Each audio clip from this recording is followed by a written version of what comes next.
Do, do, do, do, do, do, do. Hello.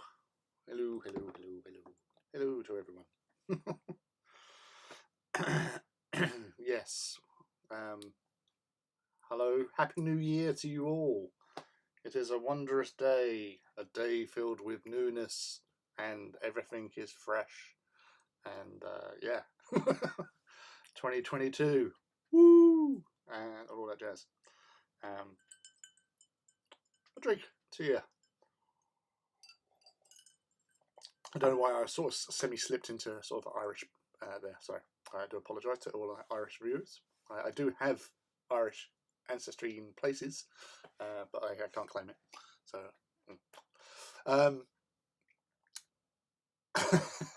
hello, Kirill. Yes, welcome to another. Well, first we didn't have one last week because it was Christmas, and I know that myself and all you wonderful people out there. We're probably running around having lots of Christmas activities going on, and you know, all the little presents to open and stuff. Oh, hello, Michael. Welcome to Saturday Night Reaver with a large space marine. Yeah, so big bolt rifle. Well, basically, I went for a bit of a treat. I'm trying to. Yeah, I thought I didn't realise just how reasonably priced these things were.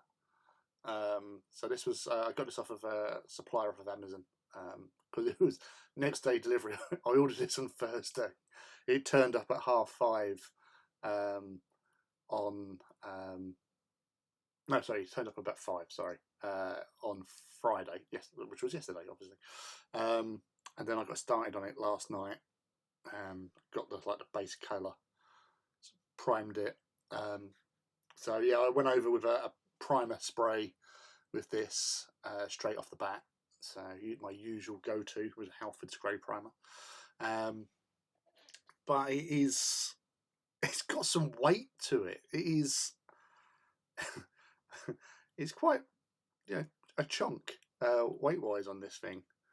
But yeah, it was because I weren't too sure about these. As Kirill was just said in the chat there, he picked up a pair of the Bandai Ultramarines to strip down and paint, but change direction. But yeah, the McFarlane ones are a lot more price attractive, and they are a nice size. You know, because that's I can't even sort of see how tall it is. But that, I would say, if I can stand them up, because they are posable. So let's go camera down. So I can't even actually. So let's move him back. So, right, there you go. So contrast paint pot.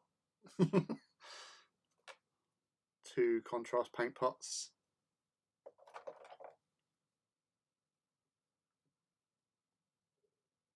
3 contrast paint pots, although one's got a dodgy lid.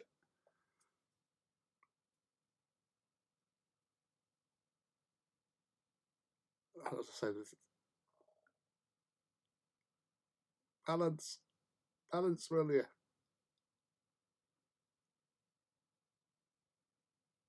No, I don't think it's 4 paint pots, 4 contrast paint pots higher. This is highly scientific. You won't find this content on any other channel. The use of contrast paints as a measuring device. But yeah, so luckily, because I collect Raptors, that's a vehicle Raptors transfer. So I got that on there. That did take a lot of work conforming to that. Obviously, using Microset and Microsol, there was a lot involved in doing that.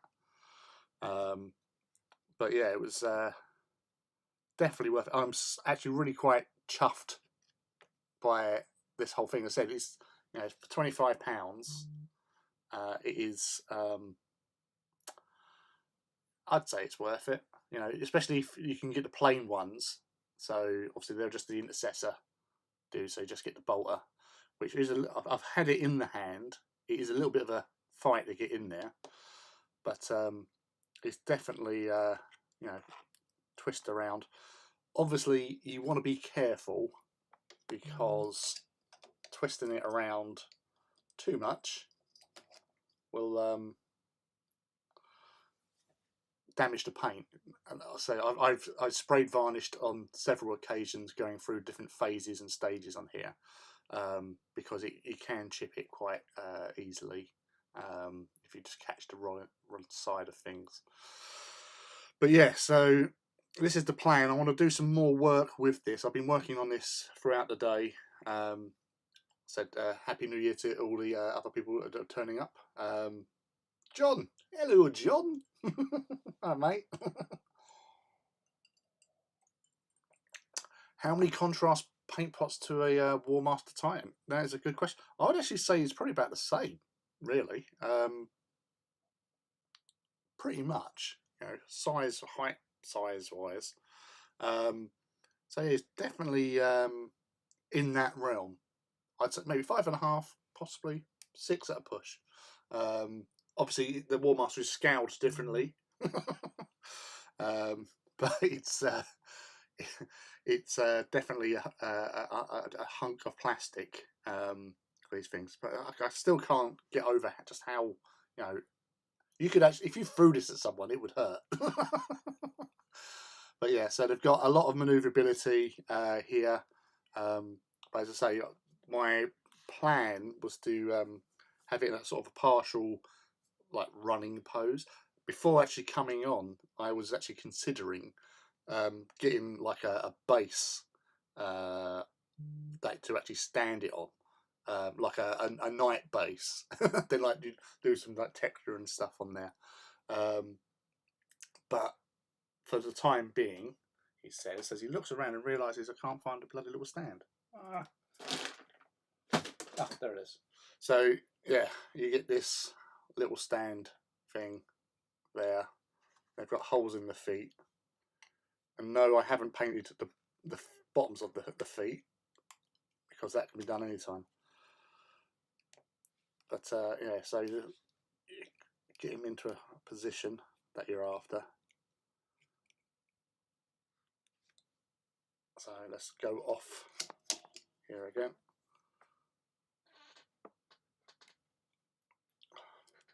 I'm moving to the back again. So yeah, so he's very, very posable, manoeuvrable. I didn't take any bits apart on this one. I kept him all in together. I used Corvus Black air, but not through an airbrush. It's, you know, like when you get like, oh, use 2 thin coats. I just go, no, I'll just use the air variant because it's just straight on. So it's like watered down joy, basically. But yeah, it's such a great looking model, well worth it in my opinion. Just as something to have on a display somewhere. You know, your favourite Space Marine chapter, paint them up how you will. So I went with the Raptors because they are my biggest Marine 40k Marine army. Because I also have Primaris Emperor's Spears and Black Templars. I have some old. I used the Space Hulk models, the Blood Angels, undone them as Knights of Blood. So I've got some extra Terminators because I was building up a little Terminator force for them. So I'm sorry, Scott.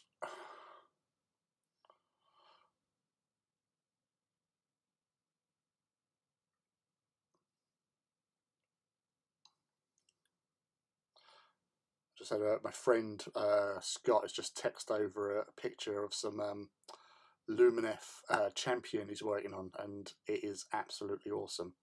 So hopefully, if he comes online on here, I'll ask him if I can show the view in public, because obviously I don't like just showing people's work off without their permission. So just tell him.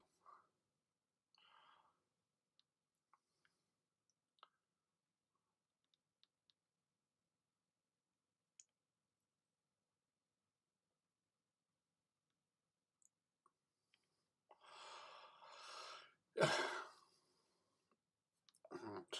Sorry. Right, all done. So anyway, so where was I? I was saying stuff. I know. So yeah, how is everybody? What did you get for Christmas? More importantly, was you getting lots of new reinforcements? Scott's on his way apparently. For your armies, and Felix. Hello, Felix. Dun dun dun. Welcome to a new year. Hello, dude. Good to see you again. And Chimera Wargaming. Good evening to you too, and Happy New Year. Welcome to the Forge of Mars Hobby Hangout, where we just hang out, chill out, and Reaver kill my lovely nemesis. Bit of Jack Daniels honey and coke. Nice. I'm going onto the buds afterwards. So, but yes, so it's a remarkable kit, really posable, and Scott is here. I was just telling him the chat about your Lumineth model that you just posted over. Well, you posted, you just text me. Just wanted to know if it was okay to show, obviously it'll be via my phone, because I can't show it direct to screen, unfortunately, but if it would be okay to show it. No worries if you don't want to, but it is a really nice looking paint job that you've done with that bad boy. So, because the blades, you know, your little bluey glow on the blades is really nice. And the whole look on it, and what you've done with the base as well. So, you know, you're a much better baser painter than I just do rubble and brickwork. But I'm happy to see that you are here and hanging out. Felix finally back in town for the foreseeable. So shouldn't miss it many Saturday night Reavers. Excellent. Right, so here is Scott's Lumineth, is a champion of some description. So there you go. So that is looking really nice. I love that sort of the way the pooling of the blue around in the dips between the armor plates in particular. You can see his face. You see his teeth. He's like, "Grr! I'm gonna slash at ye. I'm gonna yeet you." Let's get focus. Come on. There you go. That is looking proper good. Really like that. It's kind of reminds me of some of the not Lumineth, because I haven't done Lumineth. Scott loves elves in all forms, but you know, it reminds me of the few Ideneth, the Deepkin that I did as a little hobby sorbet project, as I like to call them. A few years ago, because I just found it, as I've said many times before, I find the idea of elves walking around with fish is quite amusing, and so I just thought, these are bonkers, I'm going to have them. Right, but yes, we'll do some more sort of chipping effects on this guy. So where's me sorting out with brushes?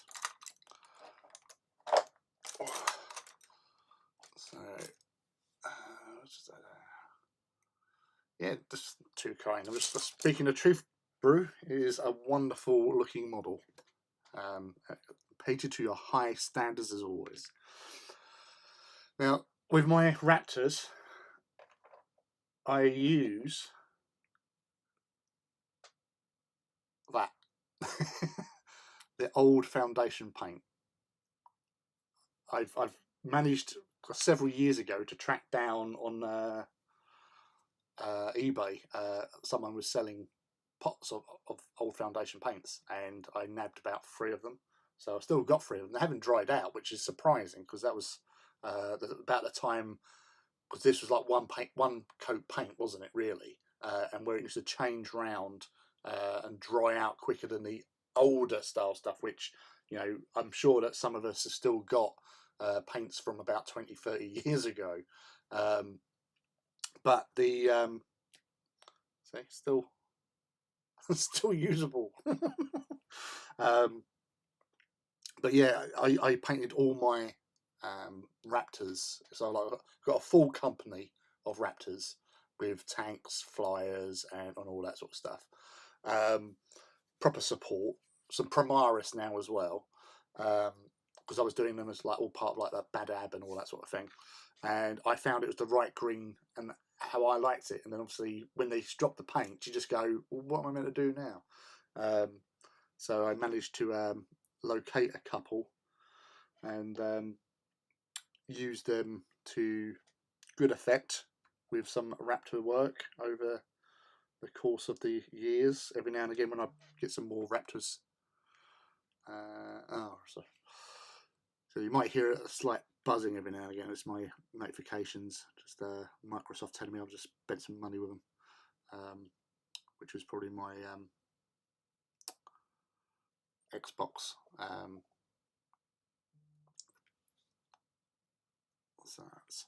But yeah, I've gone round and done some sponging earlier on. Might do a bit more on that, to be fair. I do like a bit of sponging. But yeah, it's just getting like little extra scratch marks and that. Like there's a guy on Twitter, Gondas, who's done Red Scorpions one, which is just fantastic. Really, you know, with him and I think Louise Sugden with her Rainbow Warrior that she's done recently. It just shows you the potential these have, just as like little statuettes of awesome.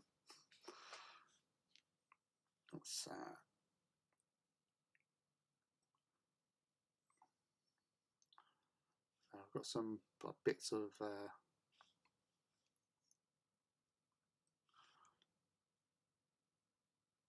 with a wash. But yeah, the foundation paint range is what really changed things for me as a hobbyist, because I didn't think I'd done that great paint work up until I got my hands on these foundation paints. So another decal on the back there. The power pack just plugs in, but I left it off for the most part, just so I could actually work around on the back detail and chip it up a bit. But yeah, that's old. You think you have some as well, John? We've all got paints hidden around the house. You know, I know I've got a box of like early 90s paints scattered somewhere. I think it's actually in the forge at work. But yeah, I'm just adding a little bit more of the green just to sort of break out so it doesn't look too over the top with the dirtying up. Because I like making things dirty, but I like things to look slightly realistic, if you know what I mean. But sometimes you just got to be a little bit careful.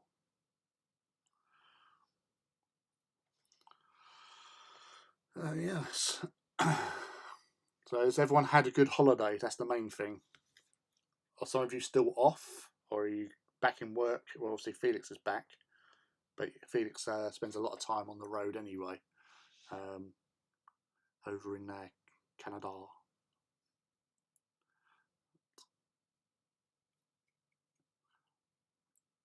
Yeah. Then my next task I've got to try to do with this guy is to do the tack signal symbol. Sorry. Now with the I don't know, they just have the triangles, or is it still a just like arrow, tactical arrow? I know you've got like because they changed the sort of the things on the Primaris a little bit, like the symbology. So it would be nice. Yeah, I think it is just another sort of arrowy type affair.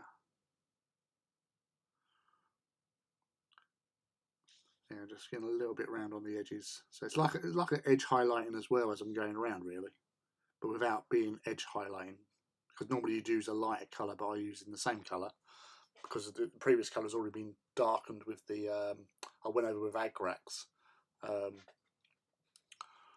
and that sort of gives a lot more sort of the dirtiness to the actual model. But it's nice to pick out the odd edge piece as well.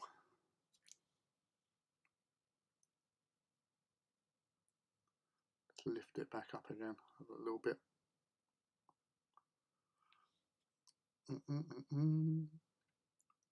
So yeah, with my Christmas I had 4 days off. Didn't feel like 4 days off because, like with everybody, you're rushing around trying to get things done, you know, take care of your kids and stuff, and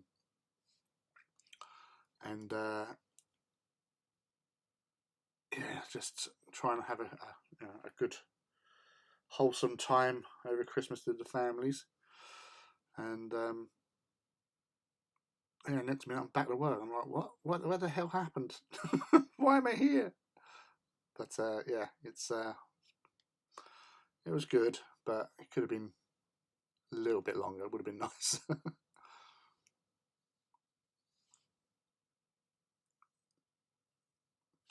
Get some more wash on that as well, because I use a lot of the Agrax. Put that in my drink.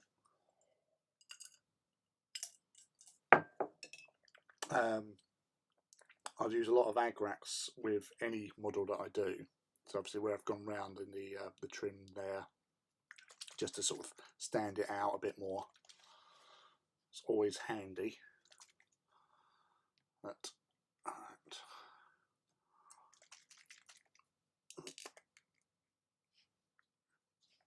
and get that on there. A lick of the brush, because it always makes it better.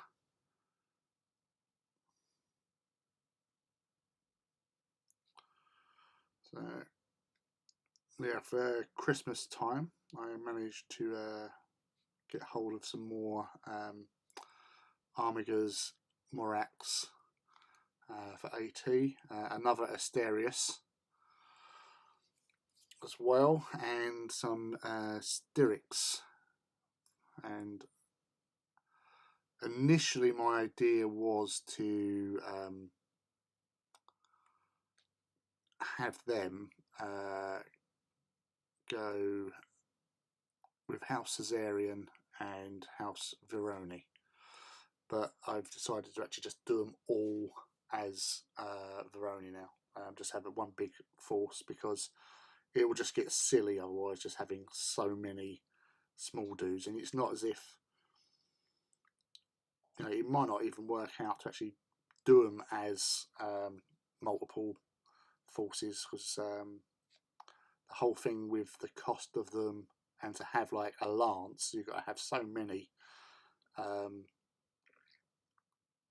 kits to actually form a lance. So you need 27 knights to do a full lance in Armigas. But they've all got to be armed the same. And unfortunately, all the kits only come with 2 the same. So you've got to buy a lot more. Yes.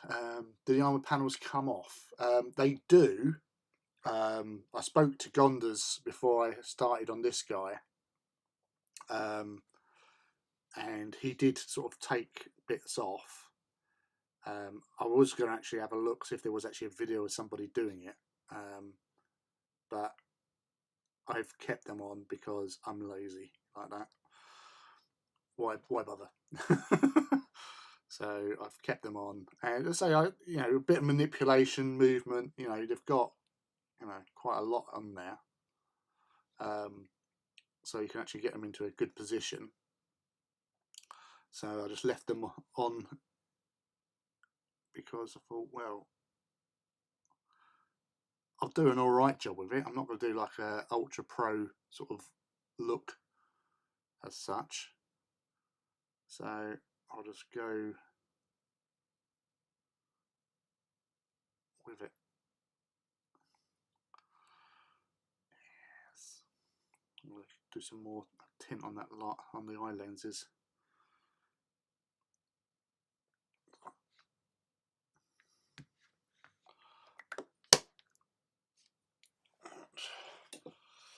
But yeah, like you get the head off and stuff like that, which if you're doing sort of light colours, you might want to be able to do that. Initially I was going to have that as like a sergeant, but then I realised, well, it's not a sergeant model, so there's no point in having it as a sergeant because it's not one. It's a straightforward run-of-the-line intercessor. So where's the old? Do a little bit of that underneath the trim there.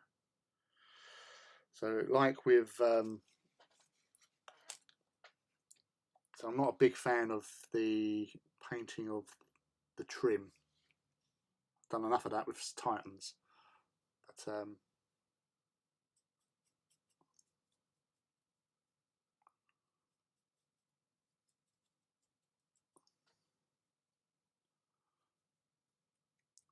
that edge. It's very subtle, but it is there. I think you can actually see that sort of lining.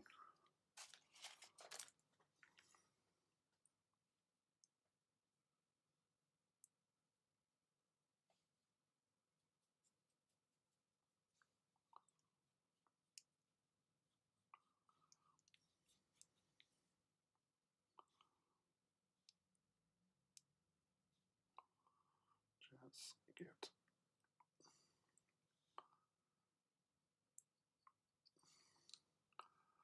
Yeah, I know, like with a lot of the edge highlighting stuff, you go for a much lighter shade, but because I used a base shade and then I darken it with a wash, you bring it back up with the base colour, so it's very, very subtle. And I'm all about subtleness, not so much in your face. I'm going to do that screen.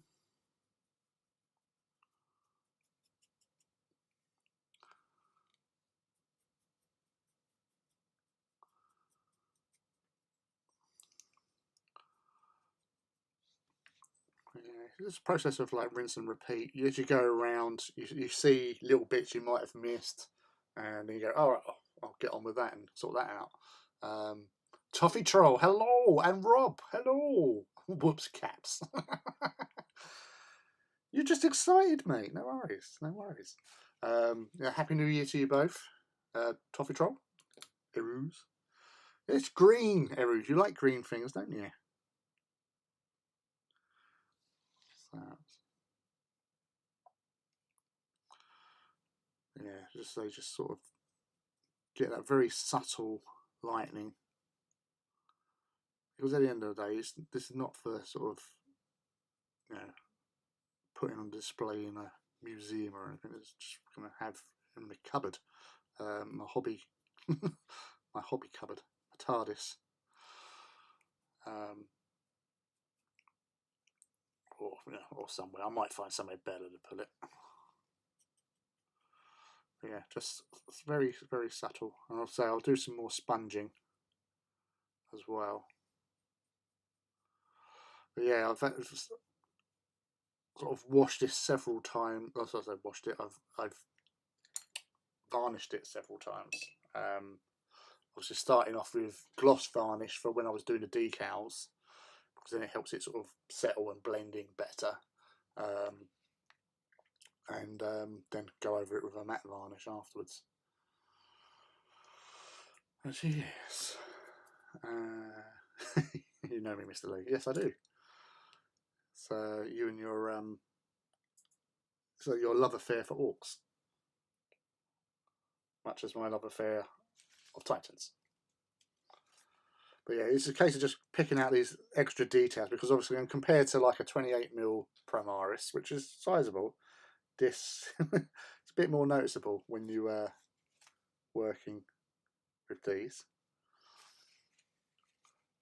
I did see a little trailer earlier on for the an opening of the Intercessors that they've brought out as well, the little 4-pack, and so they look pretty cool. So they are sort of like upscaling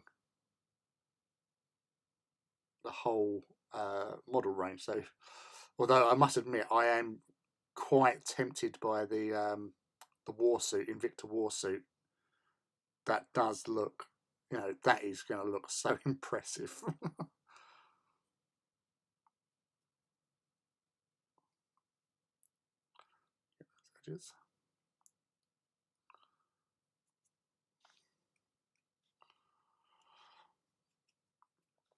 Yeah, it's just the story about me going with the Raptors was many years ago. I wanted to do a full company of Space Marines. Mouse! Woohoo! Happy New Year, Mouse! How are you liking painting out the Blood Bowl?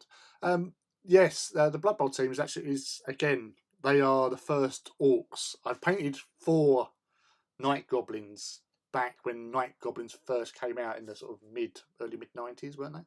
Something like that.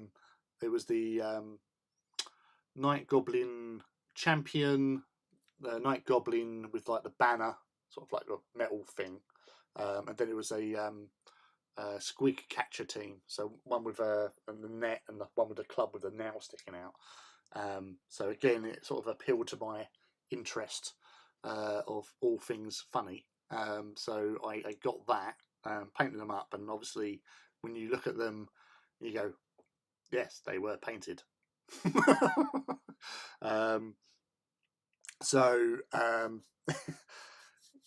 Yeah, so the Blood Bowl orcs are my first orc models I've ever painted, and I suppose in a way, so it's like was it Gobos, isn't it? The little runners. So yeah, the first orcs and goblins that I've actually painted, and of the first Blood Bowl team. So I'm halfway through them. So yes, they are fun. I doubt I'm going to get a game anytime soon, but it was an interesting little experiment to play about with, because that was down to a Twitter name, An Awful Warm Feeling, because she'd been doing some Blood Bowl orcs, and I just thought, wow, they look really cool actually. And I thought, ooh, and that sort of like set a little ignition in my creative fire, and so I went out and tracked some down. It was actually when I went out to buy Christmas presents, and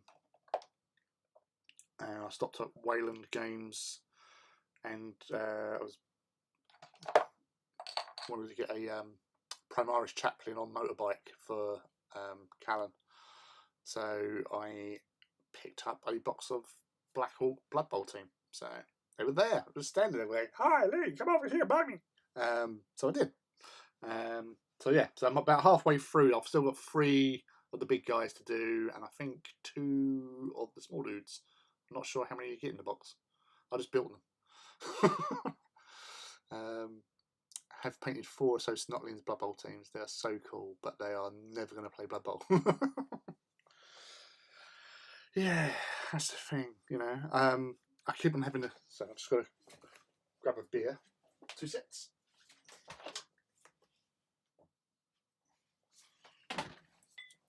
It's a bit cool outside, so I thought I'd keep the beer outside.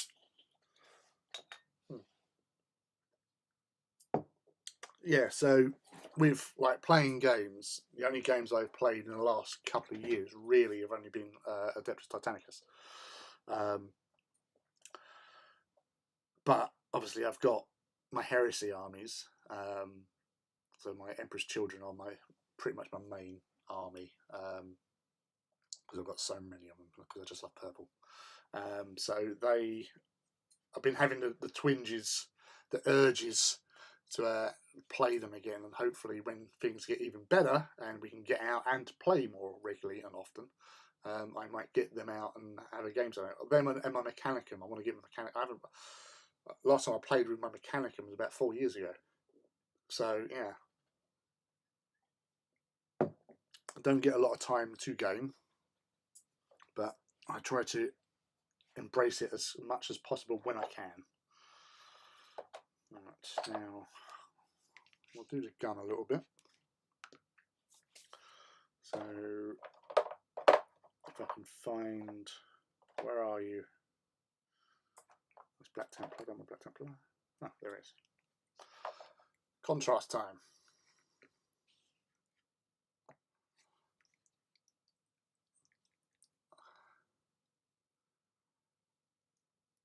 Oh my god! Oh, so they look really cool. That's exactly how I ended up painting just a few, and I've got 6K.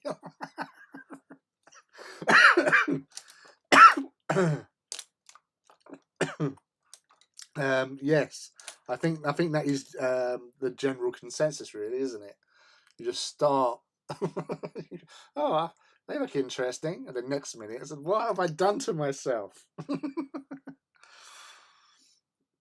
Why haven't I learned?" Right. So this is Basilicanum contrast. I went over the lead belcher base because I painted this all black, dry brush lead belcher. I think I washed it. I might not have, I don't know. But I've dry brushed it, and I've just basically just a little bit of contrast just to just edge, well, not edge, but just give a little bit extra colour. I'm using Basilicanum grey, which, because I don't like black on things. It makes it, too clean, if you know what I mean. So I try to keep everything a little bit more weathered as possible. It's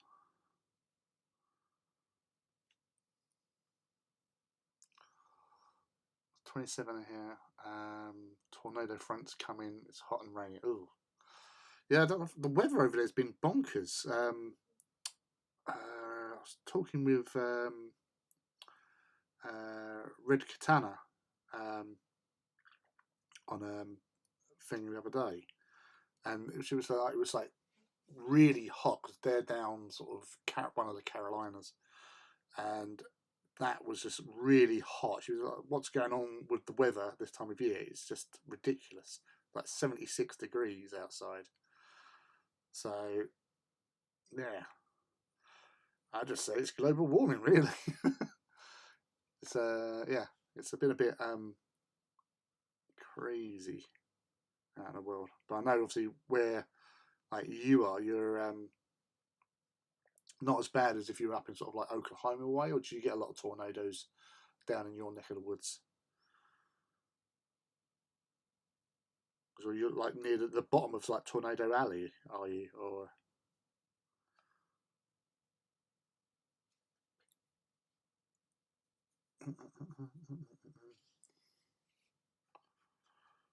subtleness and sublime.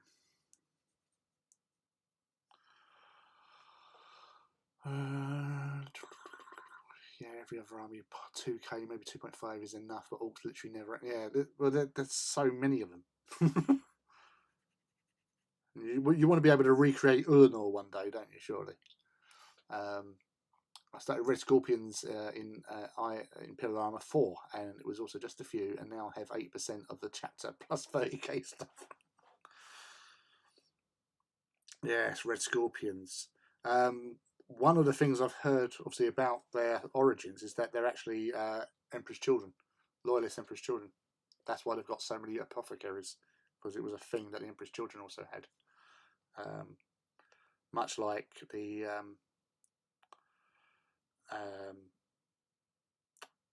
Caradons, people used to think that they were either Night Lords, but they're actually Raven Guard. Minotaurs are Iron Warriors. I used to do Minotaurs, and one of my friends, Edwin, who was one of the Forge World dudes, and in the Imperial Armor books where Minotaurs are featured, that's his Minotaur army that they photograph for it. But yeah, they are basically Imperial Fist. Imperial Fist? No, sorry, Iron Warriors. Sorry, they are Iron Warriors.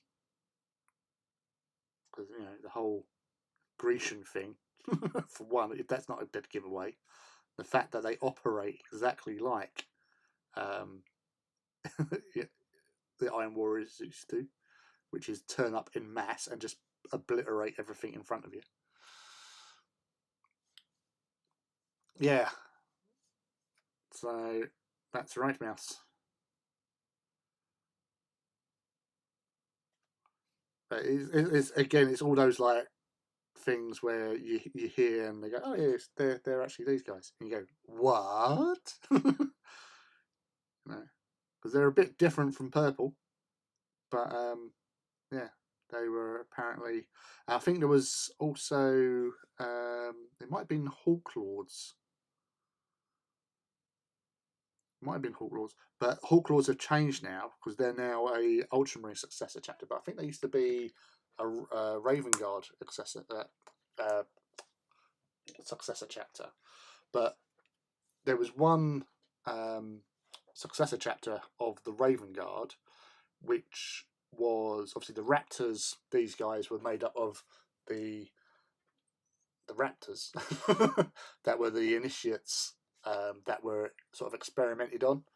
Obviously not the mutated ones. So the surviving Raptors were sent off to become the Raptor Space Marine chapter. But there was apparently a lot of Night Lords, that loyalist Night Lords joined the Raven Guard. So you had some Raven Guard join the Night Lords, apparently it is the fan, because there was one of them that was in one of the books where there is a Raven Guard or ex-Raven Guard who's amongst them. I'm not sure is it the Night Lord Trinity? I haven't seen anyone come across in that who's ex-Raven Guard, but yeah, there was Raven Guard that went the other way. So one of the Raven Guard successor chapters was the remnants of the loyalist Night Lords. So yes, yeah, Minotaurs, yeah, exactly. Now I know some Red Scorpions.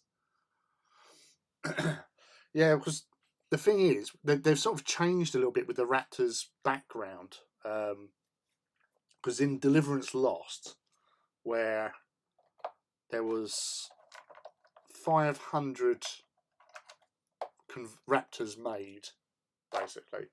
We're calling them Raptors. There was the Initiates that when Korax got back after visiting old Dad on Terra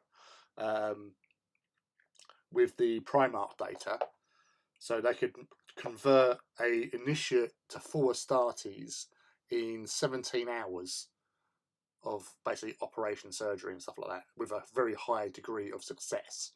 So it was like the most efficient and quickest way of going from teenage pubescent boy into full Marine, basically. So they managed to make 500 of them before the Raven Delve attack by the Alpha Legion, where Omegon stole a vial of the magic juice and then spiked the rest of it.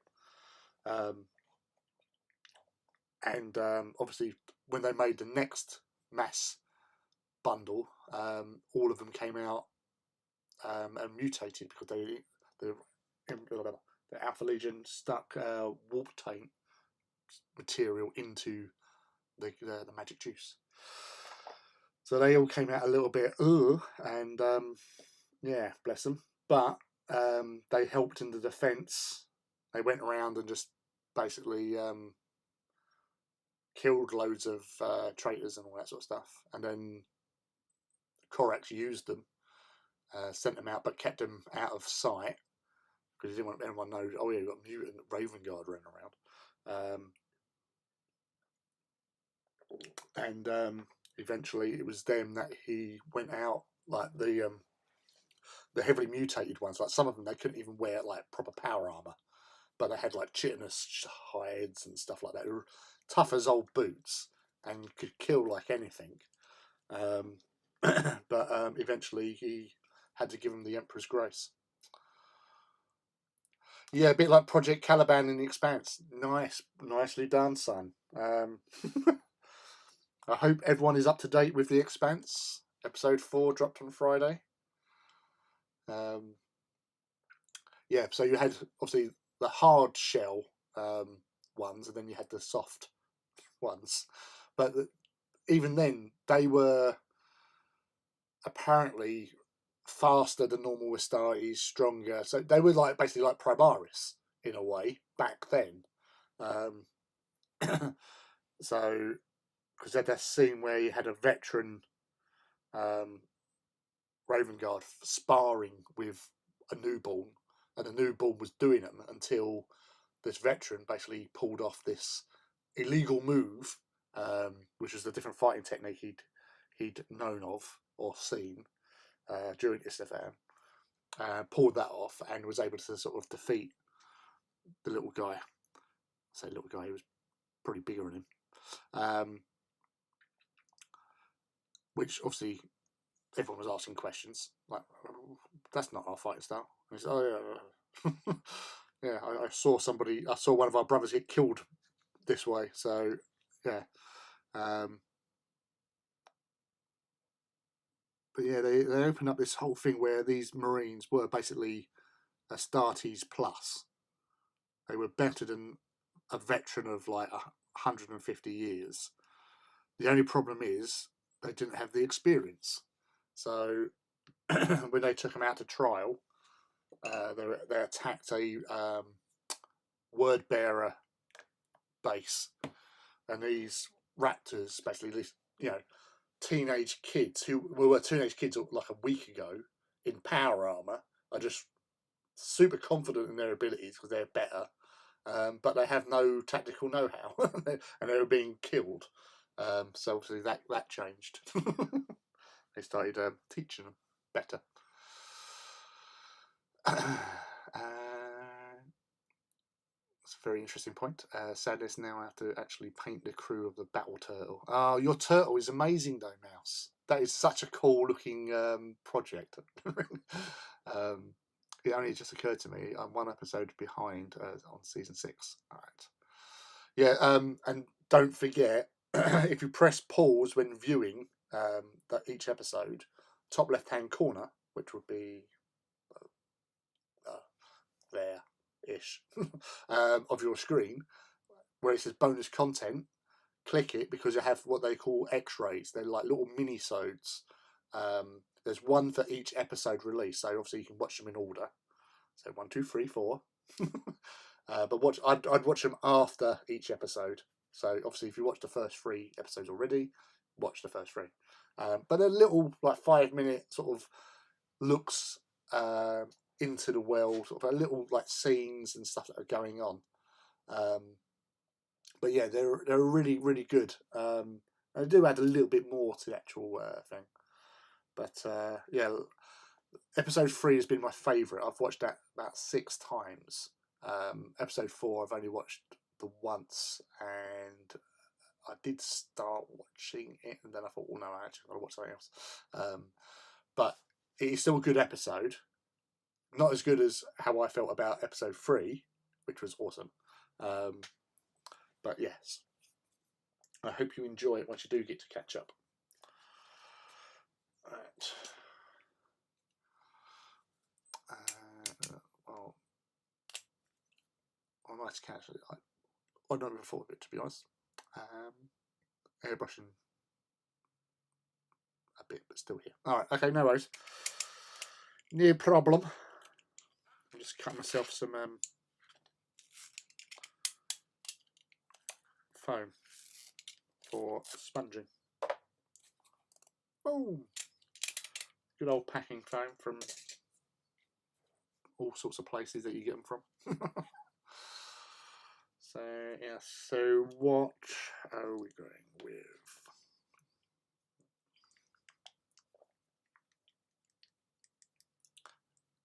Go with a bit of Iron Breaker. Yeah, currently cleaning Scoria's legs, so maybe what? He's got a lot of legs. There's a lot about him. Old Scoria. That's the thing. They never did a loyalist sort of. They didn't do a loyalist Mechanicum character, did they? Done Scoria, and they done the other one as well. The guy in the hoverpod, and he was traitor as well. Intrail, or whatever his name was, I think. I know you had Caleb Decima, but that was just like a model that was a pre-existing model from the, I feel like the Titan Magos basically was the one that you would use for Decima. But yeah, as far as I know, I don't think you have one, do you?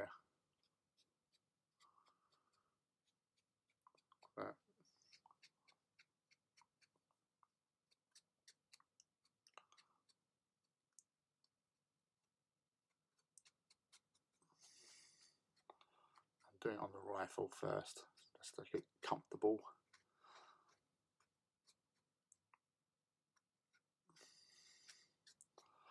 So sort of, are doing a sort of like dry brushing motion, so it just actually just does what you want it to do, and catches those edges.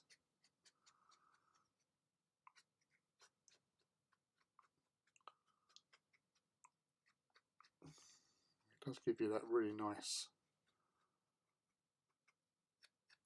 that worn look, which we all love with our models.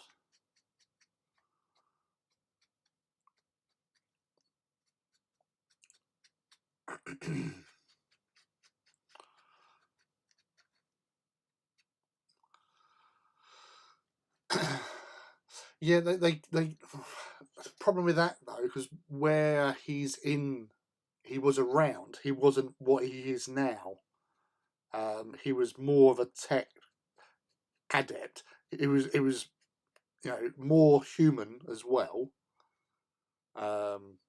Nothing, because that's the irony with his appearance in the Heresy, is what he is in 40k is basically what he hated in 30k. It sort of repulsed him a little, being that big and looking like he does, because he meets a Magos who looks like that. But obviously with great age and technological advancement, you get upgraded, or you have to upgrade in order to survive.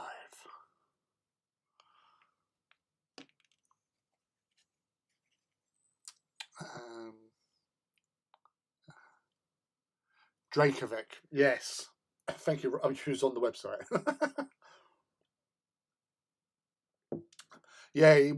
As I said, it was the original tech priest. So it wasn't exactly a model specifically made, but they haven't had. They've only got Caleb Decima as a character, and as you say, he's just a basic dude. Whereas they've done character models for the traitors.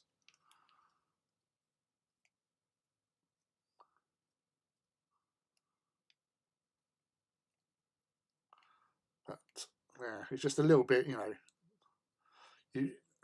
I know, like, it's quite bad, really. So we want all this stuff, but obviously they can only make so much.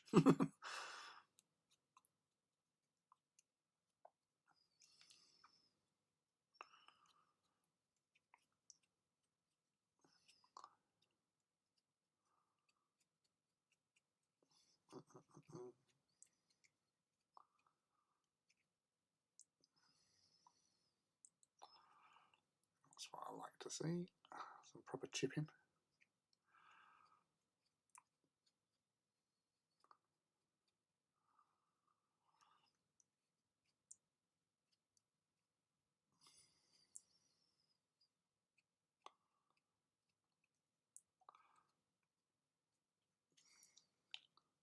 Oh, cool! Great work. I really enjoyed that. That was actually a really good 40k book. Well, it's Dark Imperium book, isn't it? Really, really enjoyed that. And cool is a cool character, and you see so much about his background as well in that book, and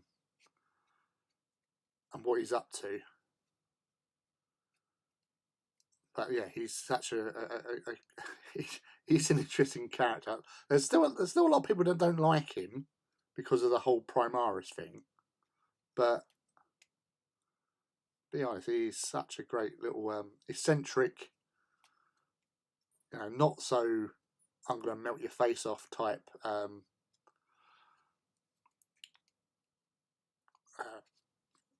Magos, because there's a lot of those types around in the universe. Just don't give a monkeys. But yeah, he's on a mission.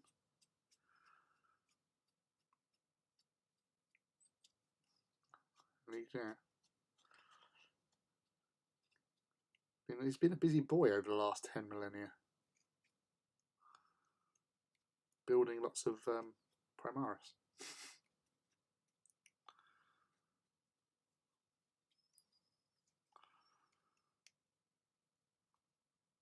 Oh, poop. Poop. I can repair that, no worries.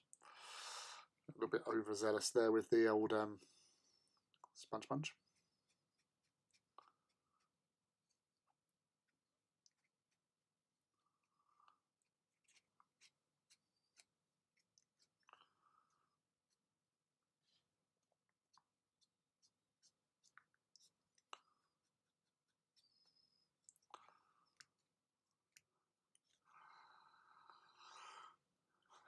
Yeah, the flashbacks are definitely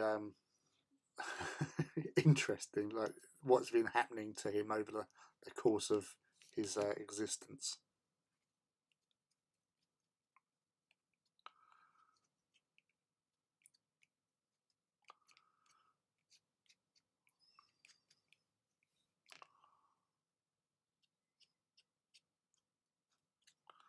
Yes.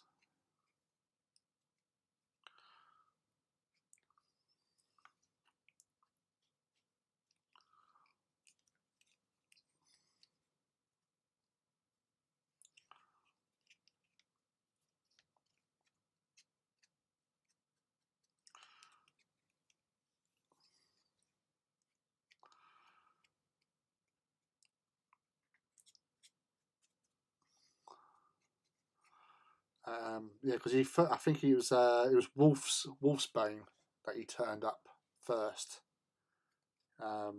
where he gets introduced to the heresy at large, and he was a little bit of a. Well, his background's different from everyone because normally, like from what he's instigated, like if you're going into the priesthood and all that, you start off somewhere, you specialize in something, and you go on down that path. But he's gone around and learned many different sort of facets of the machine god. He's been to Riser, learned about plasma and stuff from them, and he's learned, but that's quite unusual. And there was a it's looking good.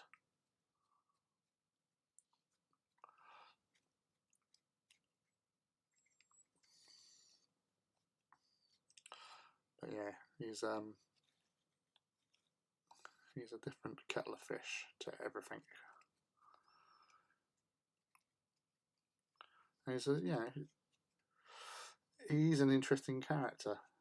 Kooky as heck at times. And his little friend, Alpha Primus, is a bit like, oh my god, that dude is like, it raises a lot of questions about what the hell Core has done to this Primaris Marine he has at his side. But yeah, it's Alpha Primus is actually a really cool character as well.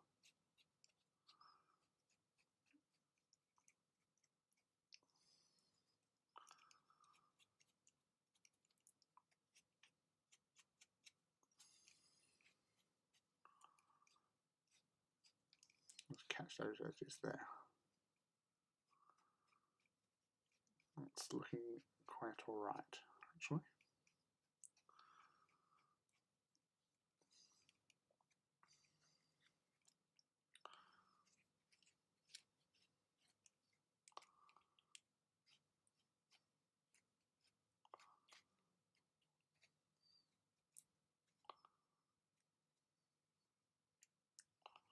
Sorry, you can't take that away from the camera.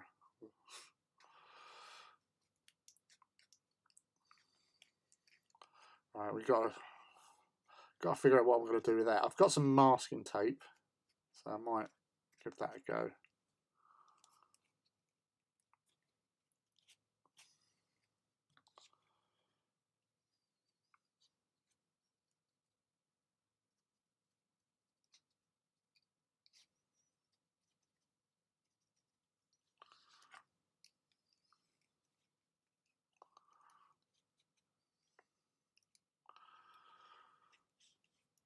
You still working on your night, Rob?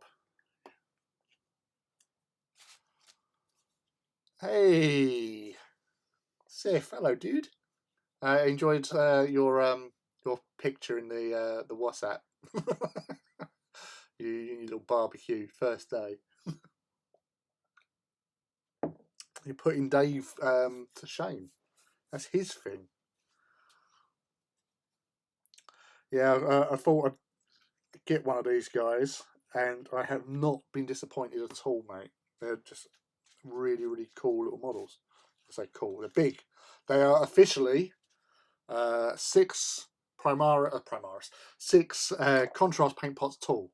You know, very exact science goes into our broadcast here. So we researched it, we looked into it, and we found out the secret.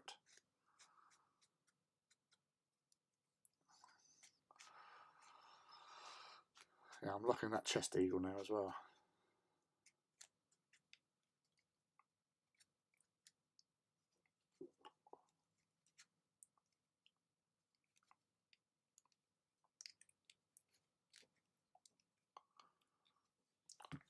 Very posable.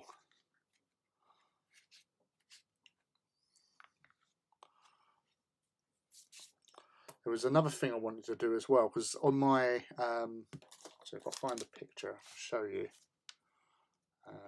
2 seconds. Oh, your Trapos will be done tomorrow. Excellent.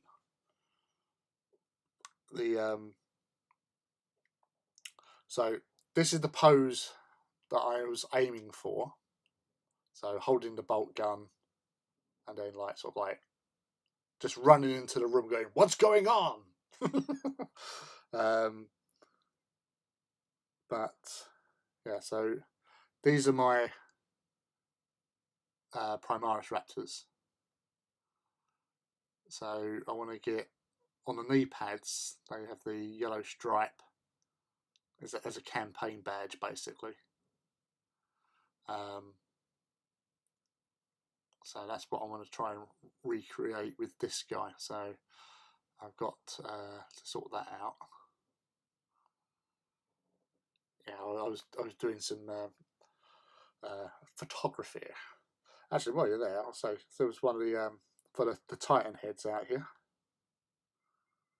That's one a good one.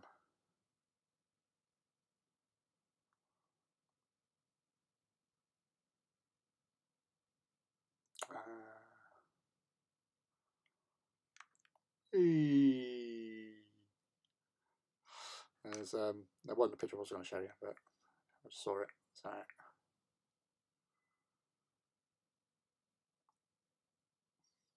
yeah, I was trying to get some pictures taken where you've got these guys running around the feet, my hoplites. I thought that'd be quite fun to do. So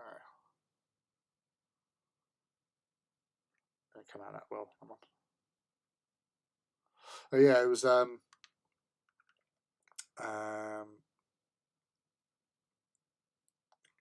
move. Engine Phil was here as well.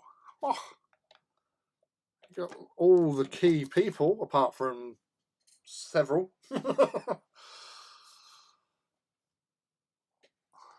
Yeah, the McFarlane ones. Yeah, Kira was saying earlier on, the McFarlane ones are better value for money for sure.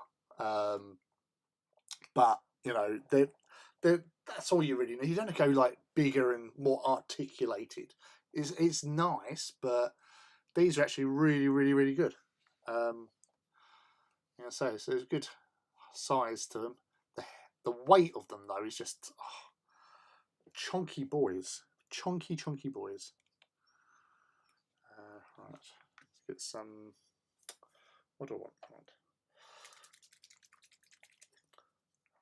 I think somebody's stolen my Known oil, so I'm using one that I made up, which was a partial Known oil. But yeah, it's get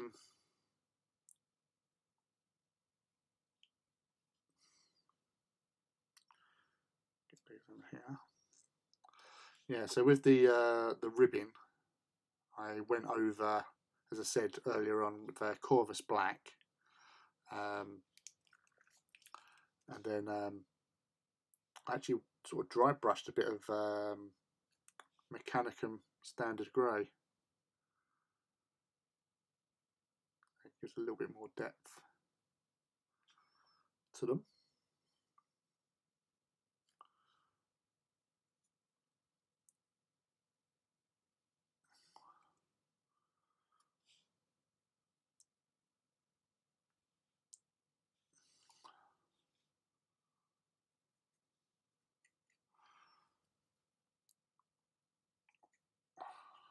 Love their undersuits.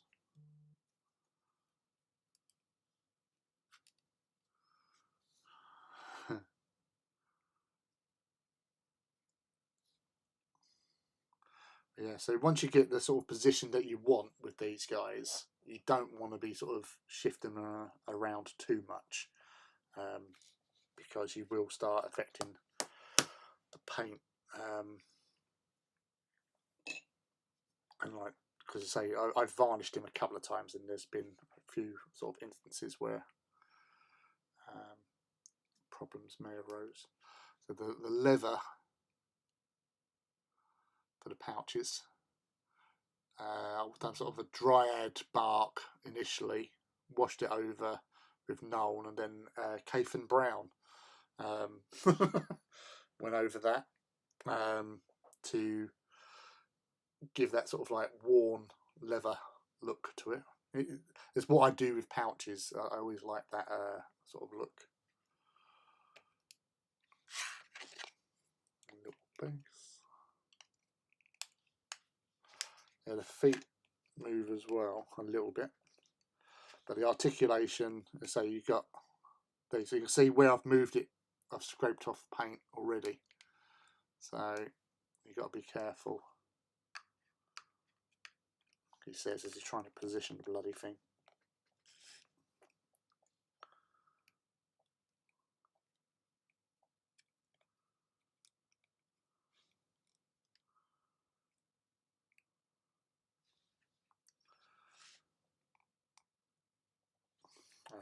Agrax. Got the Hellblaster one. Oh yeah, I was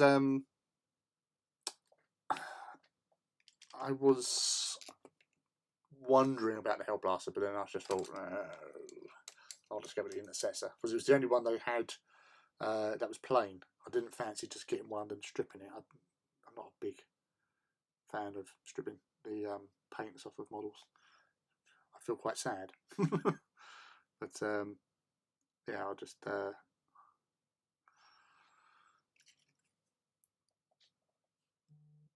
the plain one.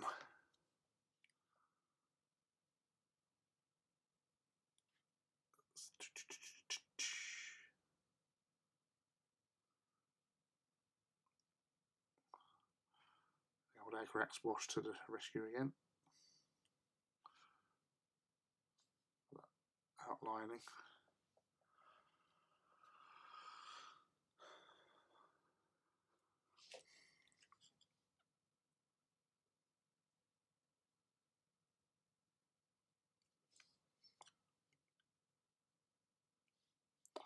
Yeah, I was actually what was it? Last Monday. So last Monday was the last day of my sort of leave from work, and I thought, well, nothing for me to do really. So I was painting the orcs for the Blood Bowl team, and I thought I'll just watch some films and stuff like that. And it weren't until like the other day I was actually like saying, oh yeah, I spent the day I was watching films, painting and all that, and they're like, well, what films did you watch? Turns out I actually watched 5 movies on that Monday. I started off early morning. I fancied watching the original The Day the Earth Stood Still with Gort and Nictu. Gort Verada Nictu. So I watched that. Then I watched because I remember seeing something and somebody mentioning a film, which was When We Were Soldiers. So I watched that. I thought, oh, yeah, it's a good war film, based on true events as well. So it's like quite intense. And the whole film was quite intense because obviously it was the first time that America used like the air cavalry in Vietnam, in a particular valley where there was a history where the French in the 50s got massacred in this valley to the North Vietnamese army. So there was all that sort of stuff going on, but it was just really like intense. The whole thing. It was what's his face, old Mel Gibson, doing that. And then from there, I moved on. What did I move on to now? The Green Knight, which was on Amazon. So the Green Knight. So I watched that, and that was actually enjoyable. It was different from what you expect, but it was still enjoyable nonetheless. Based on the story of the Green Knight and Gawain. Now, obviously, after watching the Green Knight and Sir Gawain, I thought, you know what, you've really got to watch the best knight movie that involves Arthur, which is Excalibur. So I watched Excalibur. And thoroughly enjoyed seeing Patrick Stewart running around the ramparts, beating the crap out of everyone as Lionel. I can't remember his name. It's a French-sounding name anyway. But yeah, he was watching that. That was brilliant. Enjoyed it as always. And then as I sort of thought, it's getting about sort of like 10:30. I've had a good day painting, feeling a bit tired, so I went to bed and I decided, you know what, I really fancy watching Master and Commander. so, so I watched that, which obviously didn't finish until the Tuesdays. But technically, I'm still counting it because I started it at 10:30. Come on, it was 2/3 way through. But yeah, it was quite a busy old day of painting Orc. And I think I also watched episode 3 of season 6 of The Expanse again on the Monday. So yeah, very busy with watching TV and painting in general. Gosh, I've been replaying the Mass Effect. Oh, nice! I love Mass Effect. Mass Effect 3. When I got that was 2012 that came out, wasn't it? When I got that for the first year, I never played the campaign. I was just playing online, the multiplayer with friends and that. And yeah, I didn't touch the actual campaign for a year.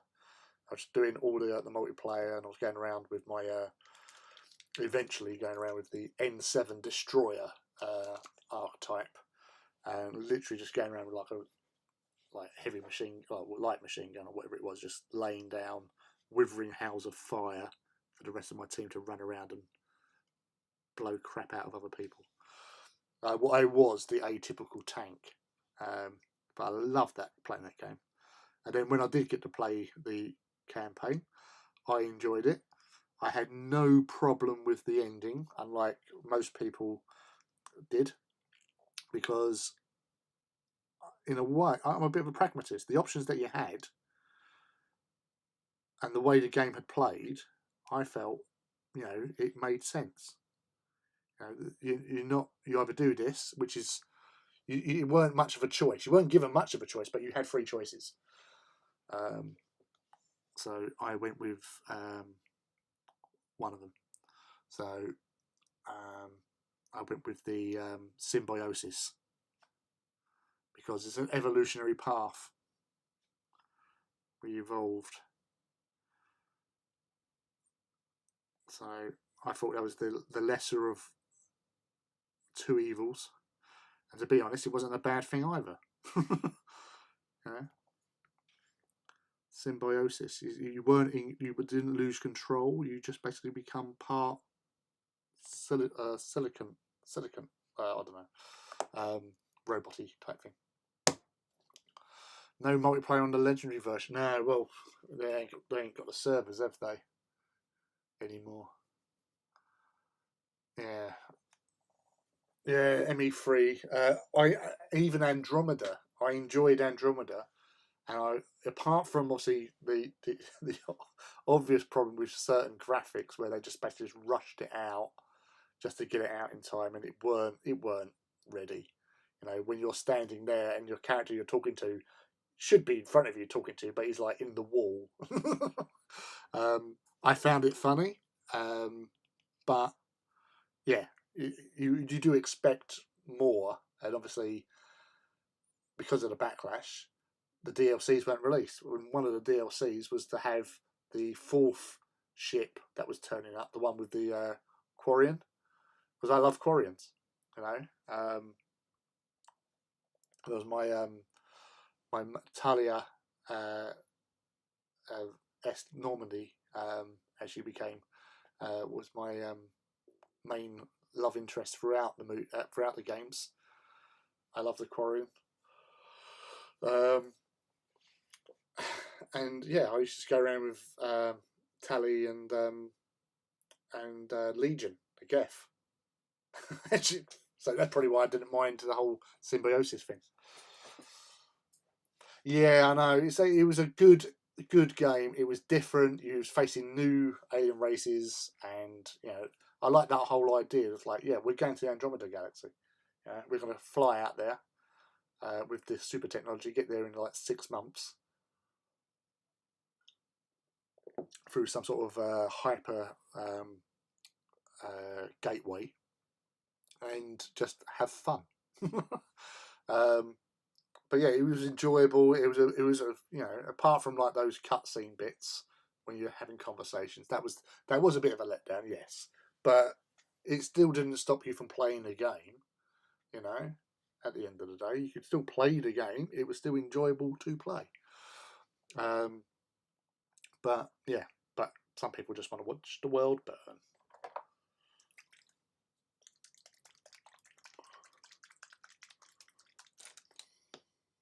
So I'll try this on the eyes.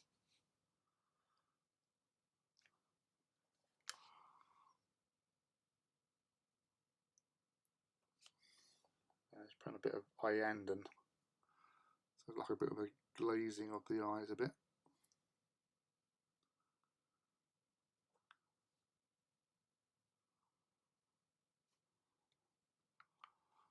It's nice.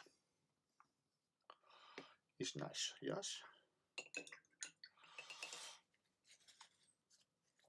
Yeah, so Mass Effect, I think, has been one of my favourite series. The other one was Bioshock. Absolutely love Bioshock. Such a fun game to play. Bioshock Infinite is my favourite, which I have been replaying recently. So that's been enjoyable. Old DeWitt. Old Booker.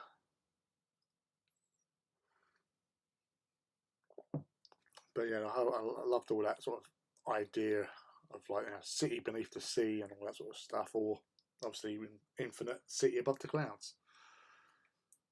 With all the old-timey versions of modern classics, or semi-modern classics, I'd say. Infinite Fortunate Son being done in a sort of very like ragtime. It ain't me.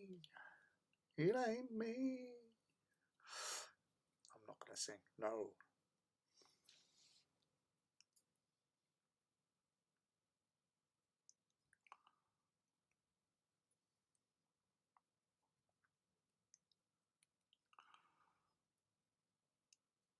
Yes.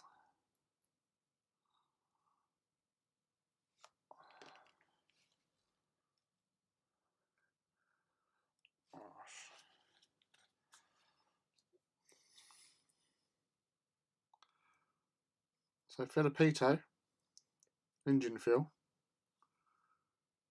how have you been doing, dude? Not spoken to you for a while. You alright? Family okay? How's my enemy? My arch nemesis? Not saying obviously Reaver killed, if he's still about here. He's still a nemesis. Ted is obviously the super nemesis.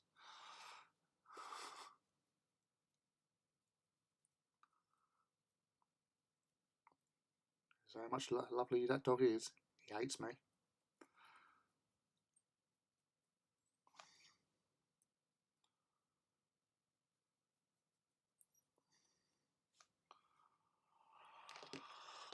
Alright.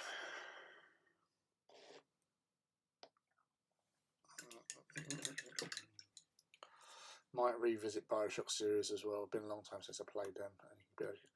Yeah, I'm not sure if they're on Game Pass. They might be on Game Pass, mate. If you've got Game Pass, obviously. That's what my Microsoft transaction earlier on was, Game Pass, saying, we're taking your money.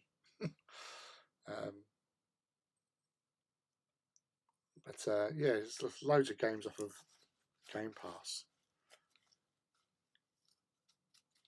There's a bit of Evil Sons.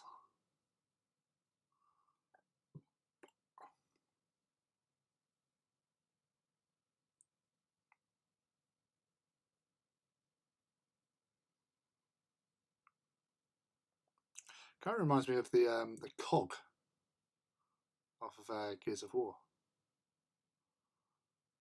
Focus. The focus? Yeah.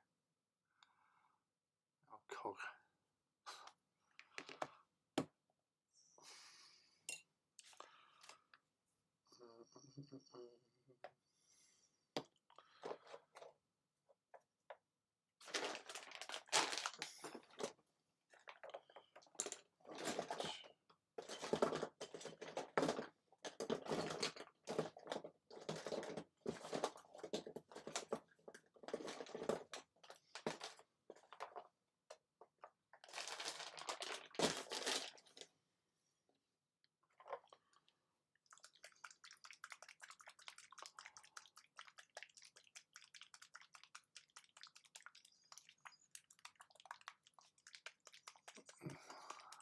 Yeah, all good. 10 cents regards.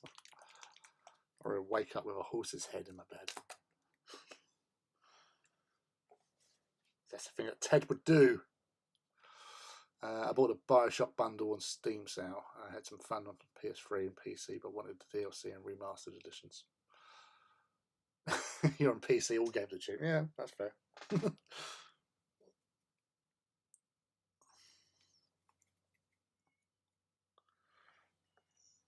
a cat at the door. No, you're not coming in, cat. All you do is meow.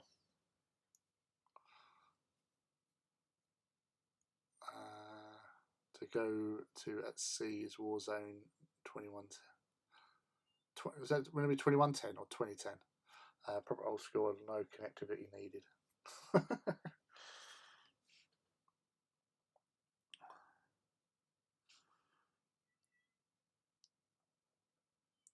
Well, technically, you don't need connectivity for most Xbox games, really, in some respects.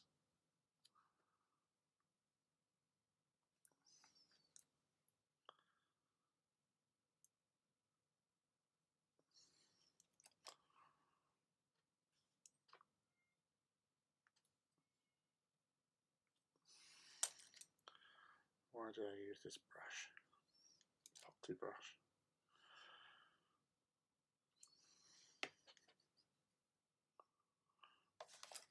It's one of those brushes that retains so much water.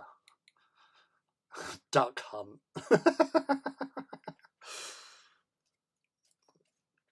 You're the type of guy who would stand right next to the screen with that gun and shoot away. Blasting.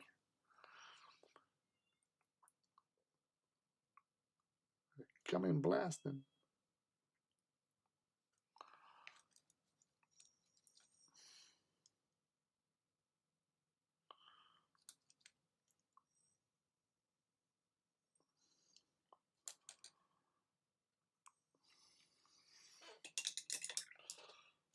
That's not a good idea.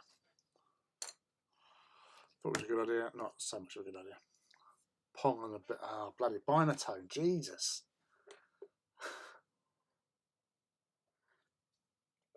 Z Steel Soldiers, if anyone remembers that. I remember the name. I never played it. Oh, now, oh. Choplifter. You remember that? Anyone? He was basically in a Huey. It was very similar to Defender, where you just scroll across to go and rescue the troops and then take them back to the base. Yeah, well, my brothers had my brother Paul had a binatone. Little like, controllers.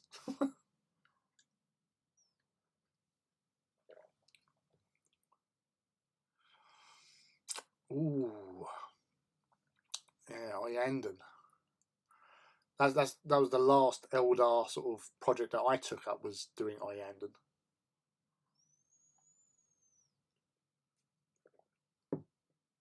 And that didn't. I think I gave all my Eldar to Scott. It was yeah, it was a project. I was meant to be working with Brian Jenkins. He wanted to do a joint project, and he said, "I would do Eldar, would do Ianden, yeah, Eldar." I was like, "Oh right, okay." It's like, oh, yellow, so much yellow, and I hate yellow.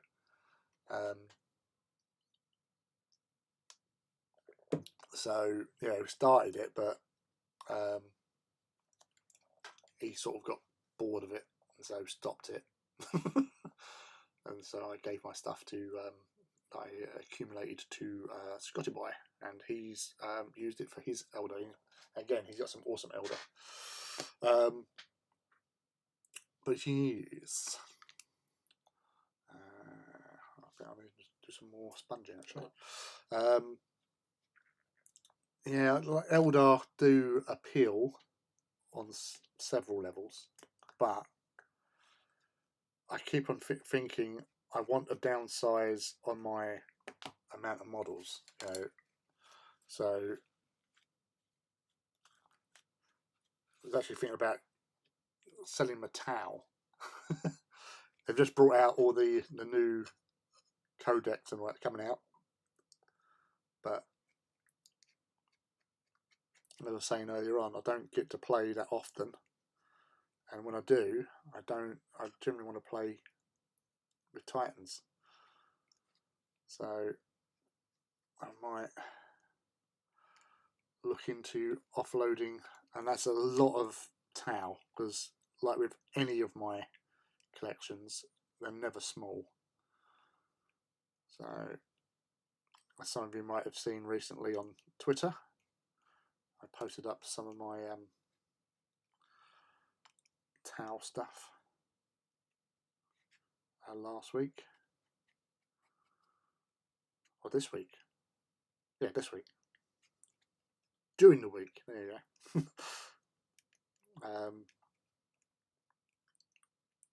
Yeah, it's just, I love them. I enjoy the whole thing, but just not getting to play them. I don't have that much free time to play them.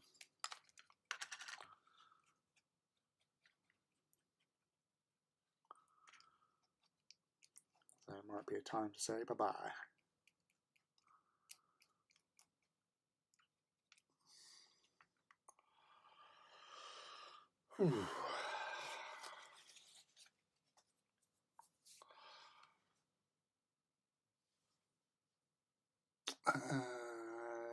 Yes, Choplifter. I mean, Defender and Choplifter were probably my favourite types of game, apart from like the original Star Wars X-Wing doing a trench run. I used to love playing that. Spy Hunter, I used to like playing as well. And there was this one little game. Now, whenever I used to go, there was a period in my early teens where my mum and stepdad used to take us on coach holidays to sort of Austria or Switzerland sort of thing. And what I enjoyed about it was the ferry journey. You'd be on the ferry for an hour and a half, and you'd have like the arcade games and play on them, or duty free. And then obviously the services, and you always used to stop at Macon, or the Macon, or something like that, on the way through to like Strasbourg and then over into Germany or Austria via that way. And there was always this one arcade game in the services. It was like an overhead view, and you was in a little car, but it was the tune was like, that's the only thing I could remember. It was like, and you're driving around avoiding stuff, and then you could like spit out like oil to stop the pursuers from getting you, sort of thing. I used to love playing that game for like the time that you had at these stopovers, like for the drivers to swap over and you to stretch your legs and all that sort of thing. I'd be straight on that. But yeah, no, it was just really. It was also one of those trips where I almost got myself one of the spaceship from Ulysses 31. I saw the toy, but it was too late. I couldn't get it. Hello, Scotty Too Hotty. Yes. Painting Space Marine bikers to fill out my bike squads. Just 5 at the moment, so a few more ablative wound bikers to preserve the sergeant and special weapons. That is the way. Tau will be a favourite for the next few months, I reckon. Yes. I only have a kill team.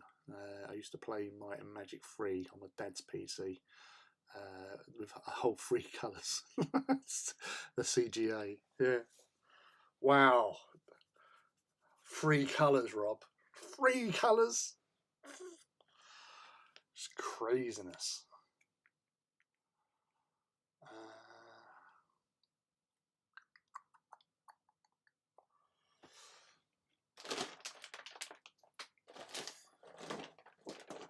The problem I've got, I fancy doing like this view screen, this view screen thing that's on his arm. Like green, but I've only got moot green. That's going to be way too light. I need something. And I've got most of my paints here, but I haven't got decent green. So I'll leave that for now. What we might have to do is work on the shoulder pad with tape. I'll make the arrow for them, he says. Because decal wise, that's going to be way too small, because I haven't got any vehicle decals. If I did, I could do it. Like, you know, veteran, fire support, battle line, veteran, veteran. Yeah, be a bit small, that.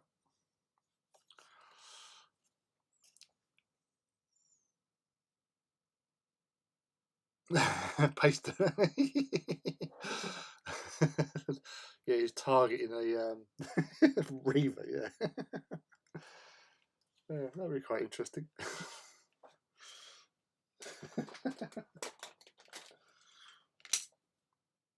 Right.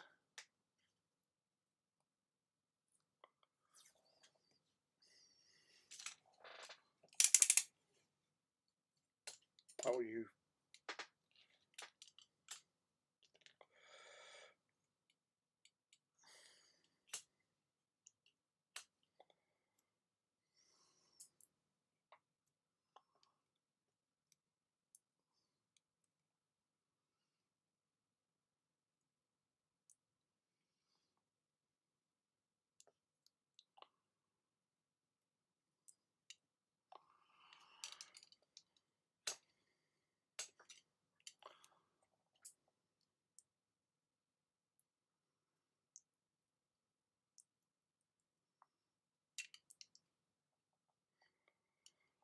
Hmm.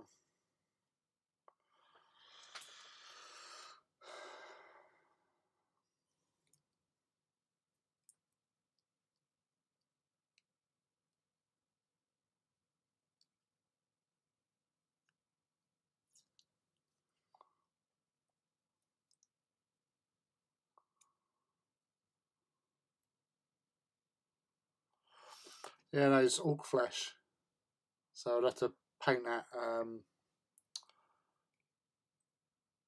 I suppose I could. It says.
Oh yeah, I could try that actually, Rob. Thinking about it, yeah.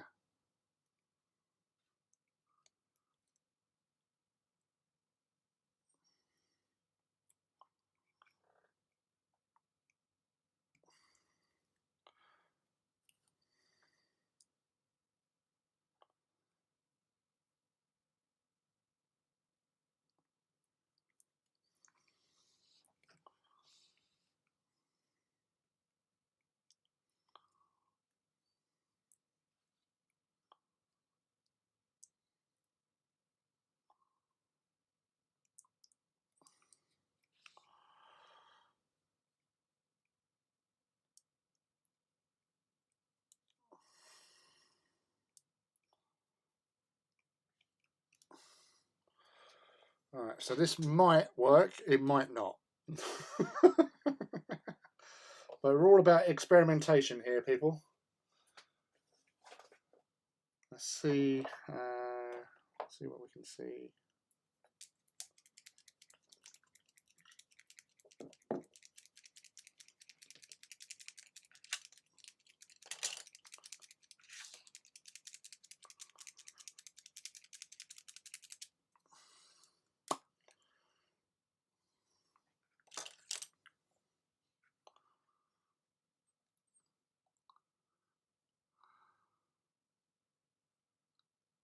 Cheating, clearly.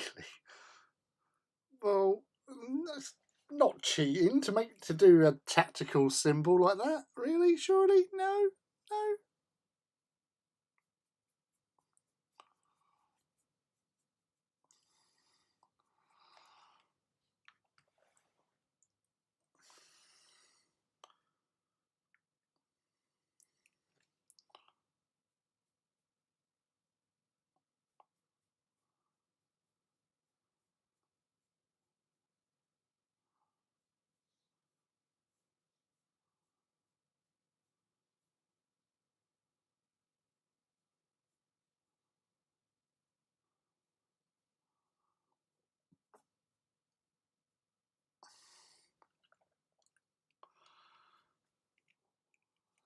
I'll let that dry and give it another coat.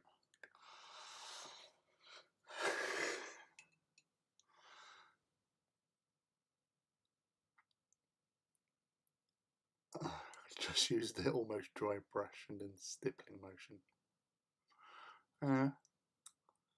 It's the easiest way to get a nice sharp line, sorry. It's basically the same as painting. I stipple all my lines after using masking tape. I'll give that a go.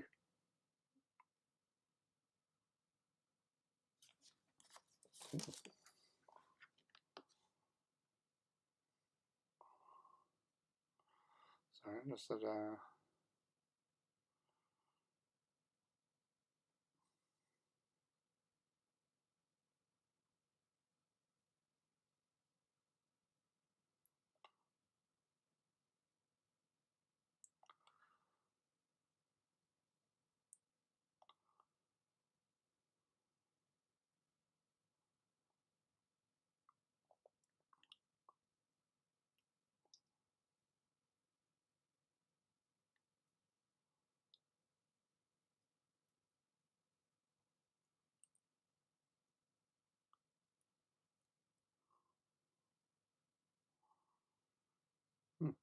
Sorry, it was interesting. Something else. Private message. Sorry. Nothing to do with me, but drama in the world of hobby. But it isn't. They're a mod leaving a group, basically. I don't even know. I paid attention at that time. But yes. Alright, sorry, where is it? I stipple all my lines after using masking tape. If you stab down with a stippling brush, it keeps the paint from going under the tape. Yes, I say sometimes actually, what I have been doing, like when I've been doing stripes and tightens in particular, when applying the tape, removing said tape where I want the stripe to go, I give them a varnish over. With this, I will, if need to, touch up. So it's just a little thing that I do. But no, I love stippling, as you well know. So I'm more than happy with the stipple side of things. But just whilst that's my drink.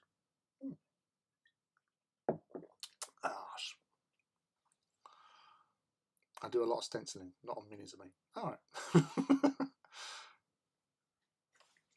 That's what it's all about, Mouse, as you well know. We like to share all the sort of information that we have here. I'm just looking, because what was that? So I missed something that you posted earlier on. Yeah, just quickly made a destroyed arm for a fallen armiger. Realised it only had one arm. Oh dear. Yeah, moot green, then oak wash, yes.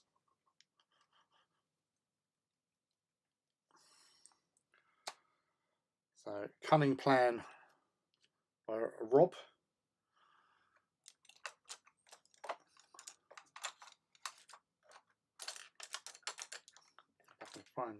brush that I'm after.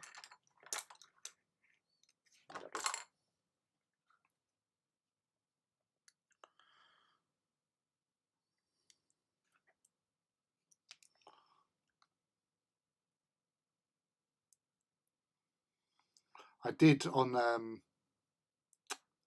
one of my normal intercessors do once a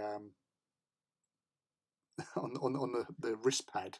He was playing Pac-Man, so I just obviously had a little Pac-Man figure and some dots, and it's just as the old Pac-Man does.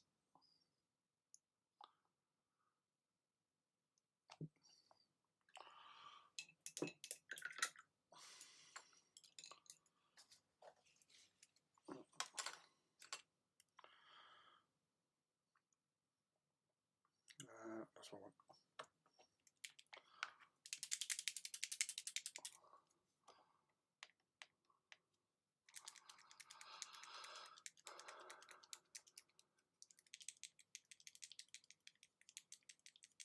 Oh yeah, no, yeah, stenciling. Yeah, on the Titans, I normally would use an airbrush. Very, very rare. It's only if it's very small that I can't be bothered to get the airbrush out that I would bother doing it with just a brush. But 99% of the time, I will be using an airbrush for doing that sort of jazz.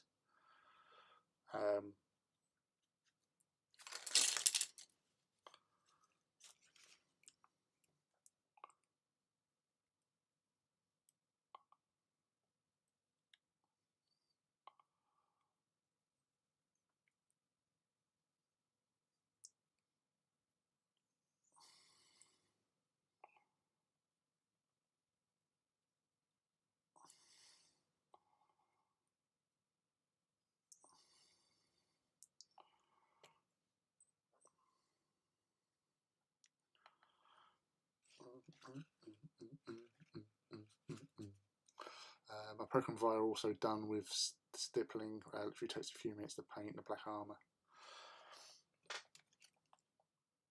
Yeah, I was actually funnily enough, earlier on,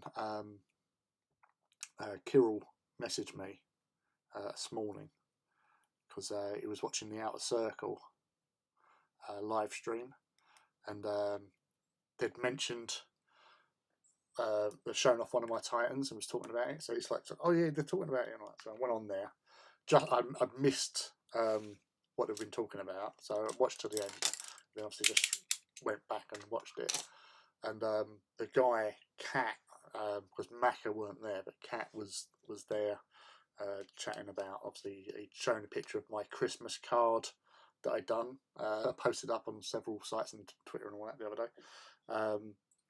And he was talking about doing all that, so I actually put in the comments on the video. Said, "Oh, if you go to my channel, I've done an easy how-to video on how to do stippling or doing the Audax scheme, which is stippling. So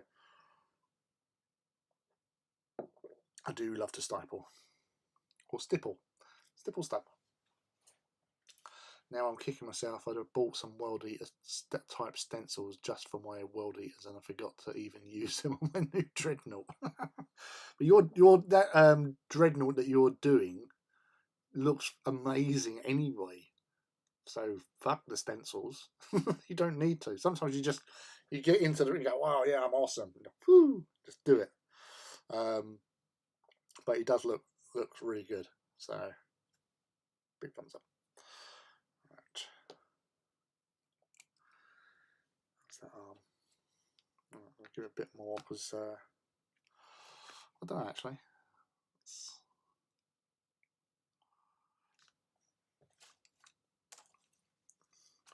So Rob, do you reckon go solid or just do maybe like a bit of a lighter green there, keep the darker there and then wash over? So it has that sort of almost like lens look, like gem look to it anyway.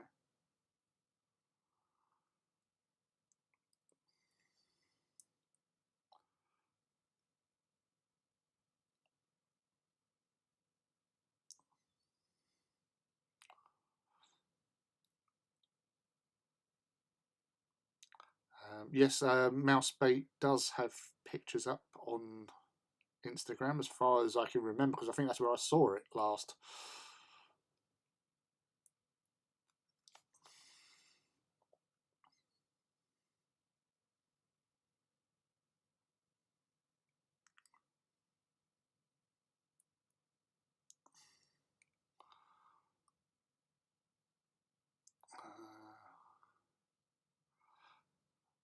I'm not happy with how its bulk rates came out at the moment, but can't be bothered to redo it, wait for them to dry. Yeah, of course you can link. When I've ever said no to you, Mouse.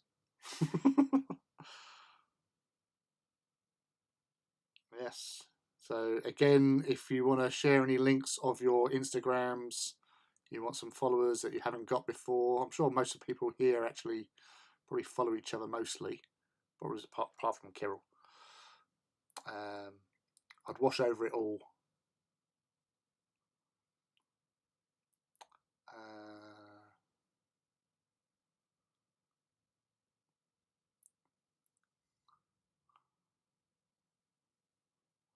Phil, if you don't know if you follow Mousebait, you are a bad man. I blame Ted.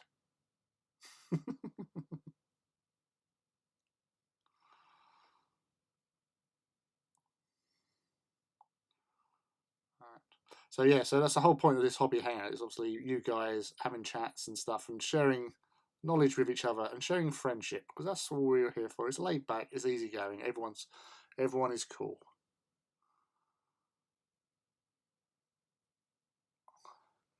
Everyone is chilled, everyone's just relaxed.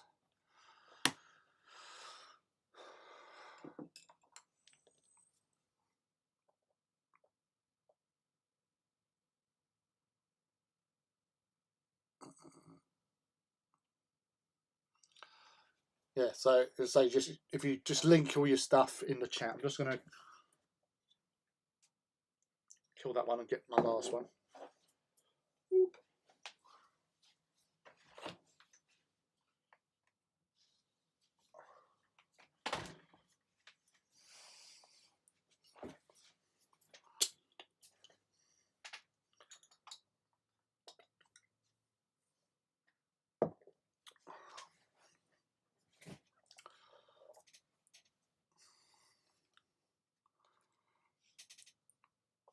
Yes, Ted.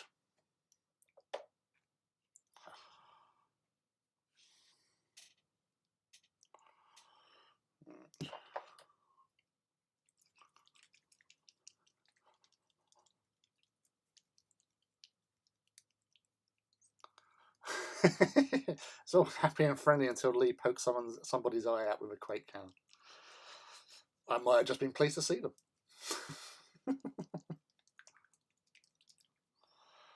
Yes.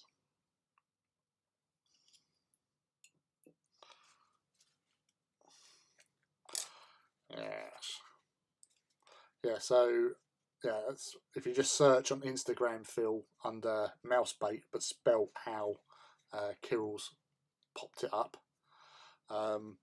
you will find her and her work. She likes orcs, and you like orcs. You're gonna like Mousebaits.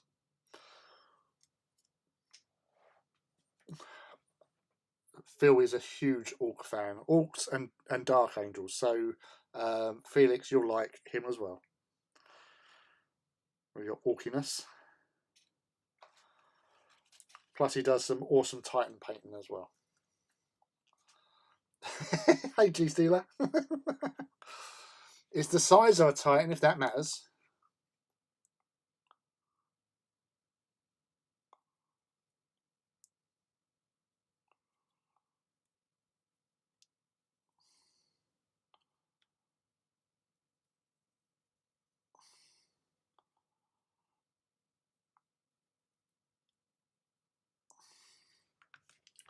Oh, you pretty thing.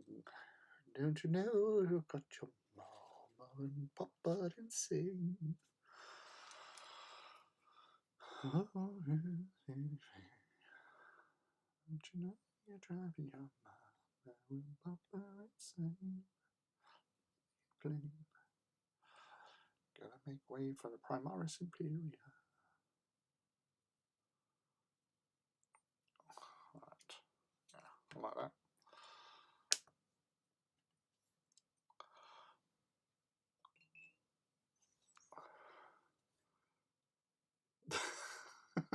God damn it, Lee. Next time I'm sorry painting the crew before putting into the Doghead battle wagon. Wow. See, everyone's cool and groovy. That's what we're all about here. I just know the pretty pics and click what I like. That's how I operate on IG. I like Instagram because it is a lot more straightforward, just posting pictures of your work, basically. Like with Twitter, you get more sort of interactions at times, but it's so hard. You can't keep. Obviously, there's a lot of trolling through your own sort of posts and all that stuff to find stuff. Whereas Instagram, photographs up, you've got an album, nice and easy. So yeah, I actually check my social media for ages, but yeah, it's more straightforward. And you say you don't get so much sort of. Well, I haven't had any sort of real aggro with people on Instagram. I've had the one, which was last year when I was painting the Legio Ozydax scheme, and some guy who's painted his 40k scale Titans Ozydax, but he's used a paint scheme from Imperial Armour 4, I think, because they're in that, which like orange heads and that, and because the head is like it's blue and white, which the scheme's slightly different in 40k, and I was like going, dude, I'm just copying the picture. What I see in the picture. I see red. I made it a little bit more orangey, but it was more red to my eye, and it was definitely blue and white, which is totally different to the scheme that they have in the 40k thing. So obviously between Heresy and 40k, they changed their scheme. But he had a right sort of like nibble at us. I'm like, but there's the picture. That's what I'm copying. So don't have a go at me. Oh dear. It was alright about it in the end, but it's just like, just I don't like aggro. I'm too laid back and easygoing. I struggle to understand Twitter. Yeah, again, I just basically just go in, post pictures, and then have a go at Office Painter when he says something stupid. It works for me. So it's, but yeah, Twitter's all right. Instagram, I do sort of prefer in general. Lots of respects.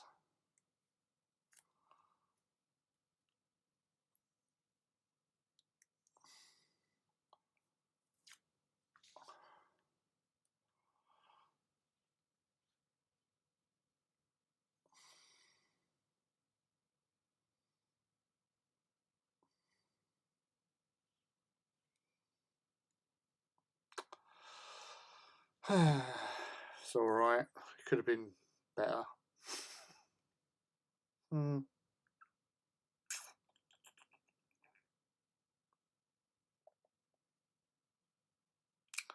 Hmm.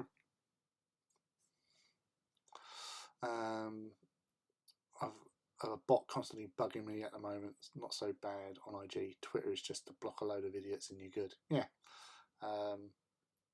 If I can Twitter, anybody can. Did have a guy give me beef about one of my orcs having a fire effect in the right place. I'm like, what's it's flipping orcs? So what? It's flipping orcs. They think it works. It works. Done. Twitter makes you sick. Fair enough. He was on there today. I saw you on there today.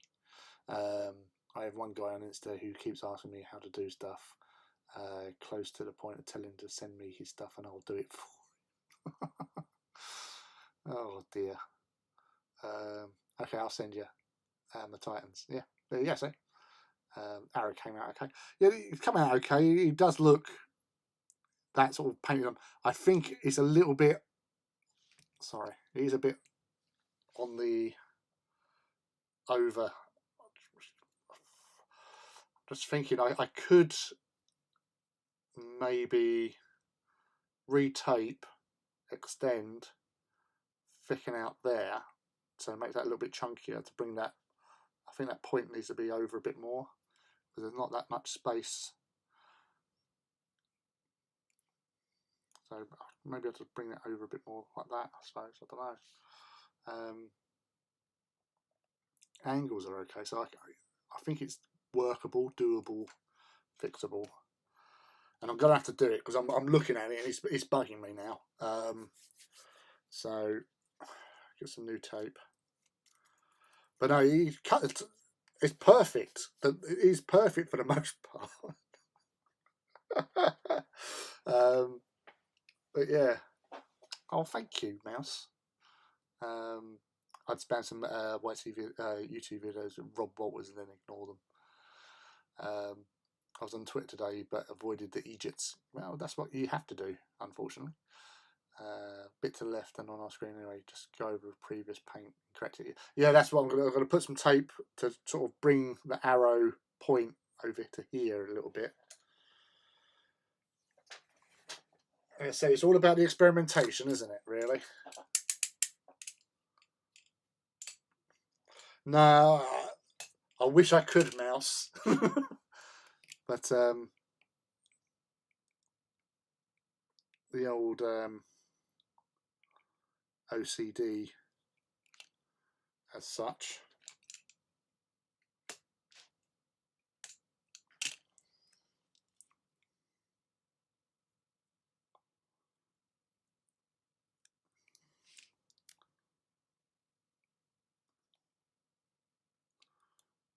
Sorry, save that one.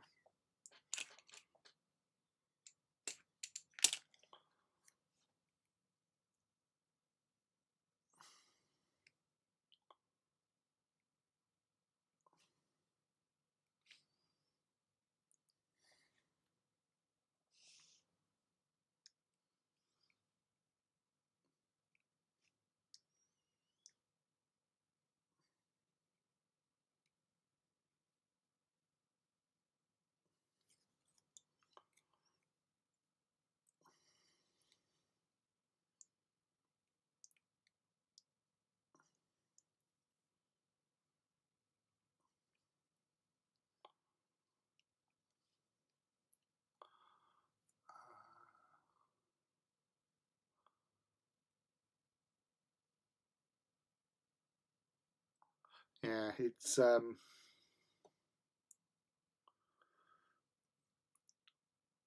of those things. If you've got it going on, it's just going to annoy the hell out of me.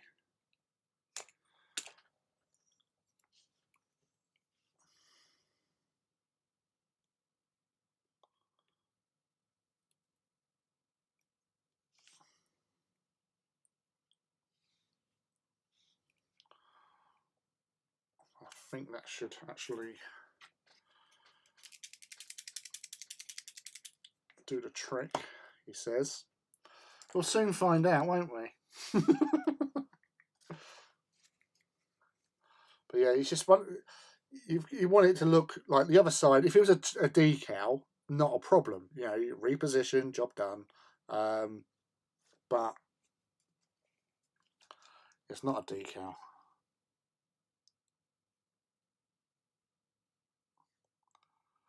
And it's going to bug the crap out of me.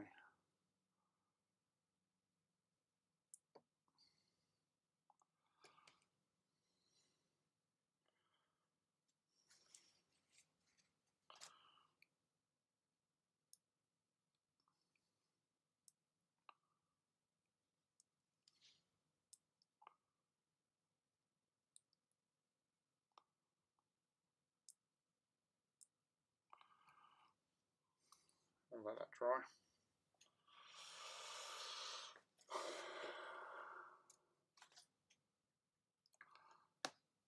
Stacey's mum, has she got it going on?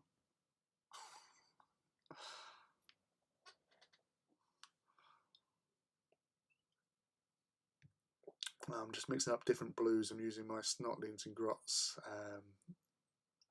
Just not used the wrong blue. I'm not just used the wrong blue. Ross.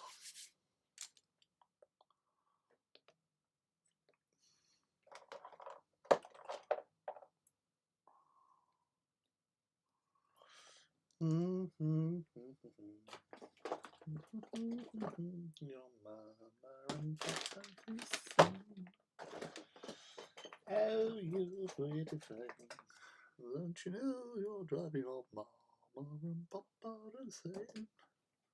Big it plain. So you're here, huh? Oh.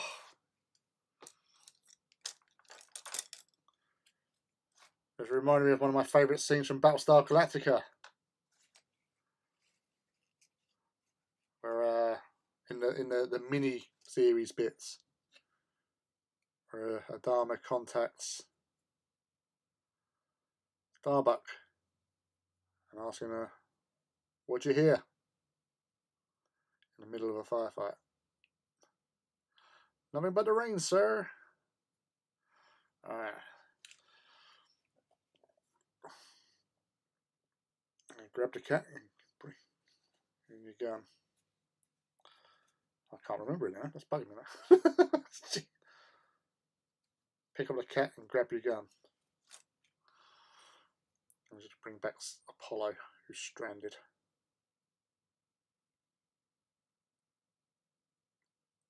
Starbuck, what'd you hear?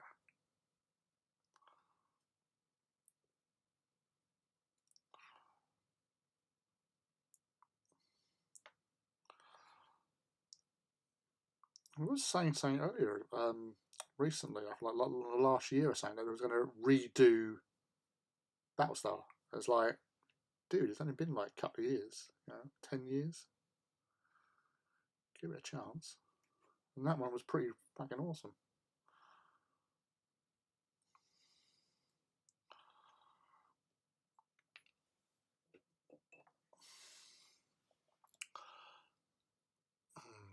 I keep going to the Forge World website and forget why I'm there. I remember now. I need the last 3 digits of my Trappist order to use as a serial number for my night.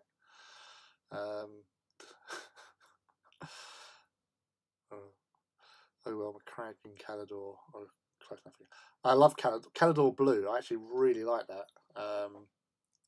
That's what I used for my Legio Ozodax Titans, Calador Blue.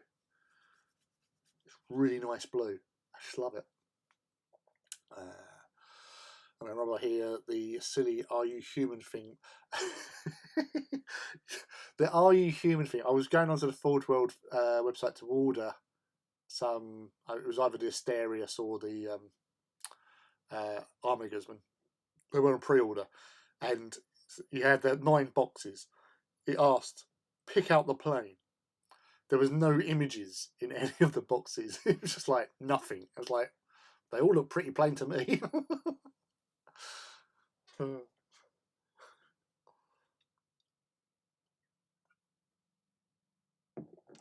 391, I reuse my Atropos. Yeah, but Rob, how will they stop all the robots from ordering Forge World? Yeah, all these robots going in there, getting all their Forge World orders before us. It's not on.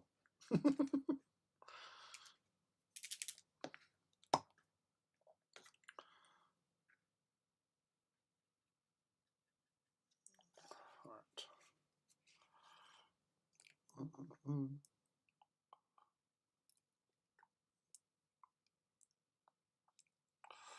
That's looking better, he says.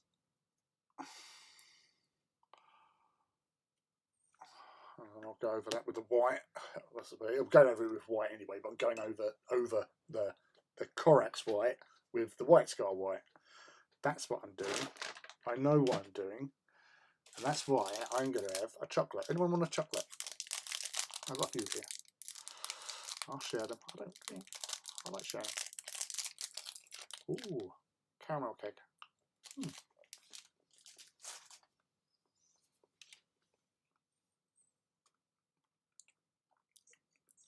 Rob, have you seen my Mechanicum stuff at all? I think I did post some up. I'm trying to think where I posted them. I might have done it on Instagram.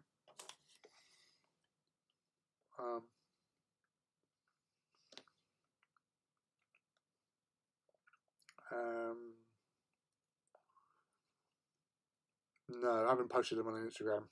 It was Twitter then.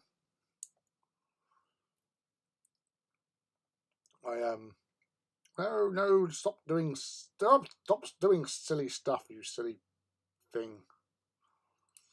Oh.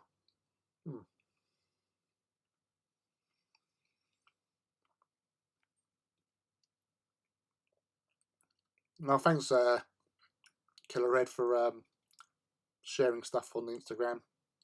Much appreciated, dude. Wow, bloody hell. I was checking up my the post I did with the 2 War Masters, and yeah, I posted that same picture. Where is it? Pictures. Right. Come on. Where are you? Yeah, so I posted that same picture with a group of pictures of those models on the 23rd of November, and I was fortunate enough to get 1,300 likes, which I thought, wow, that's pretty good. That same picture, just a little bit brighter with a Warhammer community symbol on it, is currently up to just under 2,300 likes after a month. So, yeah, that's it's when I've done the top 9 pictures. So the first 2, which was like my highest ones, which was the what do you call it? No, not that one. No. So the top one, which was the Krytos Warmaster and Warlord standing there. Then it was the Evolution of Titan photograph was the next one. Then my third highest one at the time was an unpainted iconoclast, which beat the next my painted Warmaster by about 150 likes. That thing just is bonkers. I don't know. I don't understand why people like unpainted models more. I don't know. Bemusing. All right, Mouse. Caramel, chocolate caramel. So this is, I'm eating it on your behalf, Mouse. Yeah, a little chocolate covered caramel. I hope you can get the taste.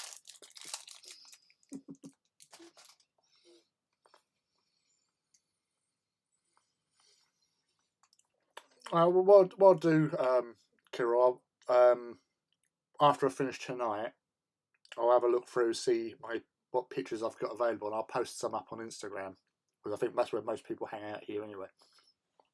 So I know I took some. I did take some pictures of my Phalanx recently. I love Phalanx. Sorry, Mouse, it went down the wrong hole.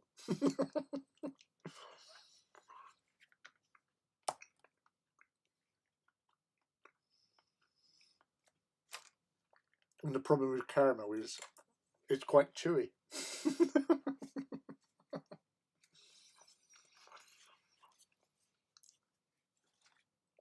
Hey, Edwin, hello. Hello, welcome to the show.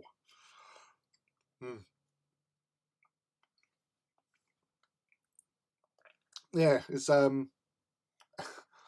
it is quite mad.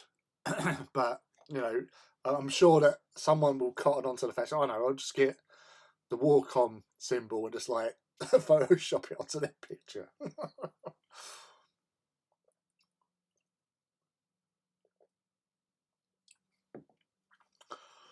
Yeah. But I say in that Warhammer community post, I was contacted, and I was like, "Would you consider putting some pictures in of your War Masters?" And I went, "Yeah, sure."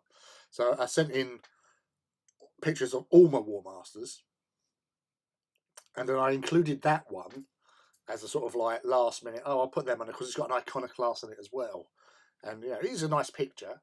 But I thought I'll just chuck that in there. Sort of. It wasn't my favourite picture out of the ones I sent, but it's the one that got shown. But yeah, it was some of those other painters on there. Their stuff is just next level awesome.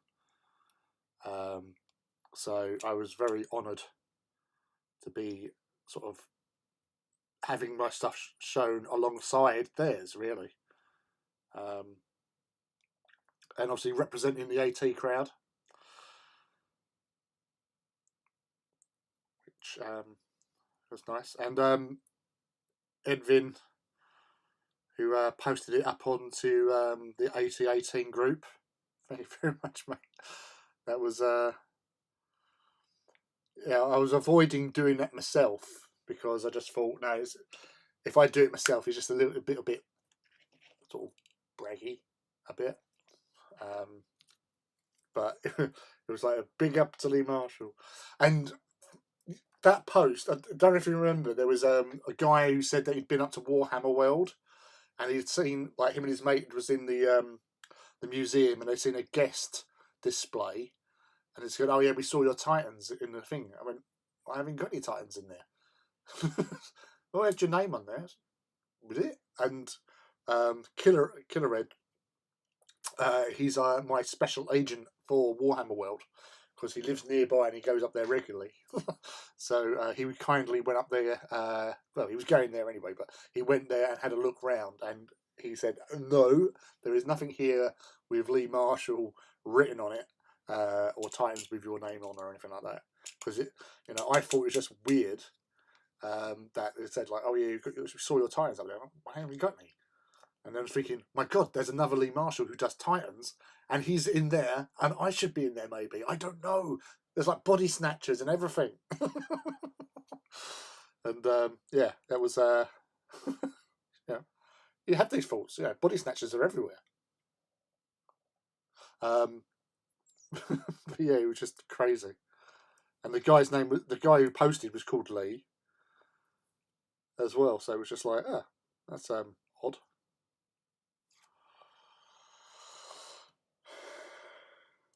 That's a bit better, he says, roughly. I'll just take my fingers. I'll show you in a sec. Although now it is better, but I think that's a little bit high there. See, OCD is kicking in. So I just need to add a little bit extra, he says.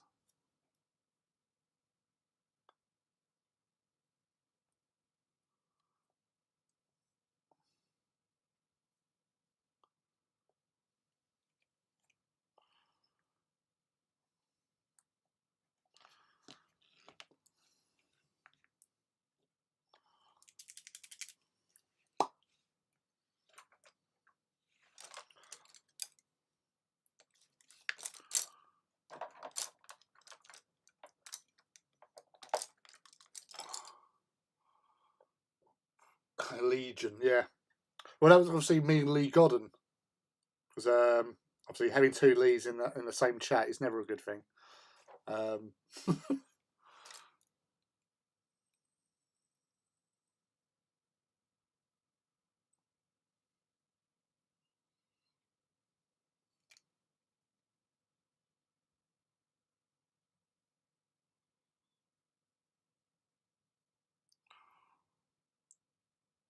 Yeah, so that's our little thing that we do in the Titan Owners Club.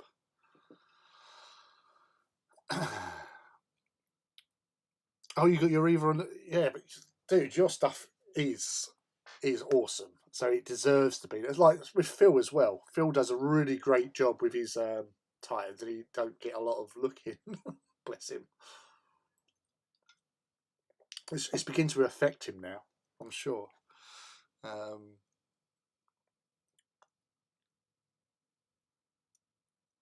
mean, you really should have your own sections there. Well, I was many years ago. He says it was just before 2019. I was up there doing some little practice games before the Leisure Walks event in 2020, and Baz, who is the hall organizer at Warhammer World, he said, "Oh, yeah, would you mind leaving some of your Titans and put them into the display case?" And I thought, yeah, sure, yeah, I'm more than happy to do that. They're just sitting there at home, and it's like, you get to show off your stuff at Warhammer, as seen at Warhammer World. And so I went, yeah, I'll just do some of that. And as he sort of looked at me, I can't, because I had the versatile terrain nameplates on my Legio Solaria, and obviously you can't put that on display in the store because they have to show stuff that they actually sell. So that's why, again, like when you're doing tournaments, you can't have like third-party parts on your Titans and stuff like that. But obviously, they've been hit before where they've had put a model in and nobody's realised there was a part on there that was like made by another company, and it's showing off something that they don't physically sell. So that's why he said, like, oh, I can't have them in there because you've got the things and we don't sell them, because people will ask, so, oh, where can I buy them from? And they can't be advertising other companies. This is fair. You don't buy a Big Mac and then go eat at McDonald's, do you? It's a bit wrong. So I thought, all right, no worries. I've since then removed them anyway, because when you've got one army with them all and all the other legions without it, so I took them off eventually. So they were good, but I've just got to do something else. Just right under the base what they are called. Gosh.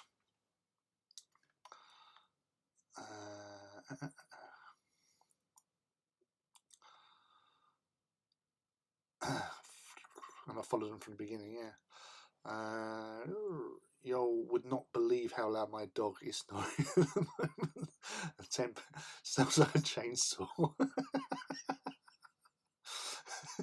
It's when I watch Lass Hammer on her live streams on occasions, and she has a dog Cookie, which is a French bulldog, pug basically. And you see this cough, Cookie snoring away. Oh, bless him. Don't make the top of the arrow so thick, and will turn to a mushroom and curve for the shoulder pad. Yeah, well, I'm not going to touch the arrow anymore. This is the last bit here. My boxer is horribly loud. I used to love boxers. They were. I went through stages where I loved certain breeds of dogs. So like Alsatians for one. Dobermans, I like Doberman. It was mostly because of their name and they're very sleek sort of thing. Oh, very upright. Boxers were pretty cool. Malamutes and pugs. I actually do like pugs. There's like little, and that was because of the pug that was in Dune, where you got Gurney Halleck charging the Harkonnens during the Battle of Arrakis. For Duke Leto, holding a pug, and you go, well, I wonder what the pug's going to do. The pug's going to jump out, do some ninja moves, kick ass.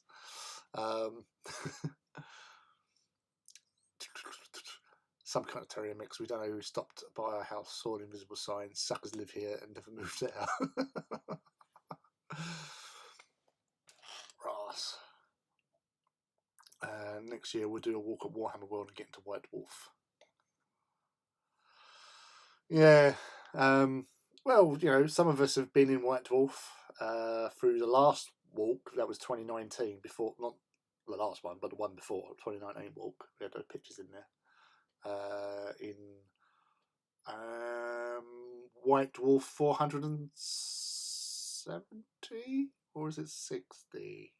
460, I think. I can tell you because I downloaded it. Because I couldn't. Yeah, White Dwarf 460. As he accesses it, he says. I was taking because I'm not on the Wi-Fi. Oh, that's why. But yeah, you see a couple of our Titans in the magazine. It was also the one that I got because it had the Spears of the Emperor rules, or revised codex type rule things.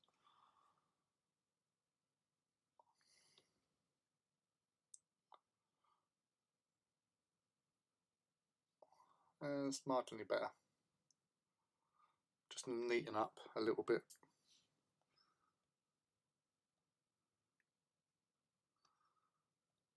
So, White Dwarf.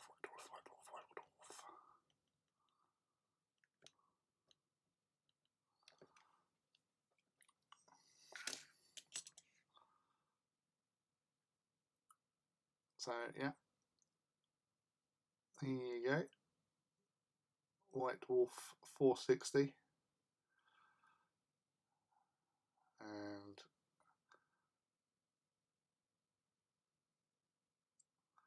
there's Phil, there's me, and this was before Rob and Mark started coming along to the walks. I was some Sif. I don't know if you're still about Sif, where he's got his Titans there. That's Dave Halfpenny's Warmongers, and some I think the Sif's ones as well.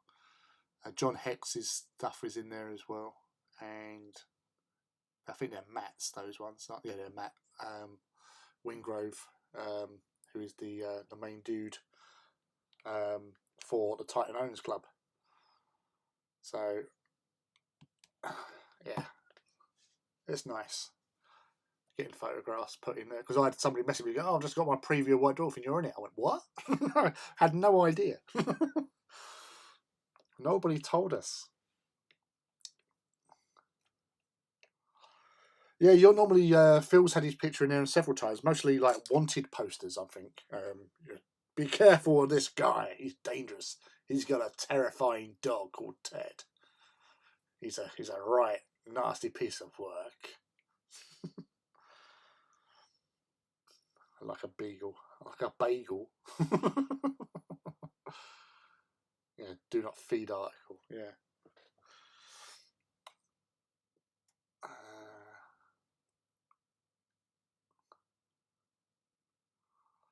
I'd have taken decent pictures to have a chance of getting into White Dwarf. Just keep posting, you know. Say like community posts are actually really, really cool, or even hobby hangouts, you know.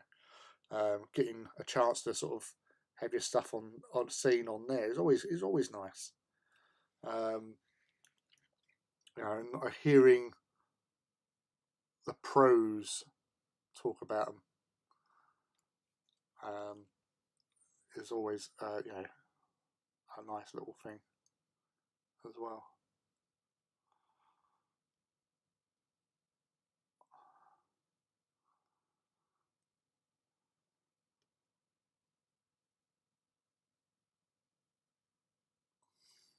Better.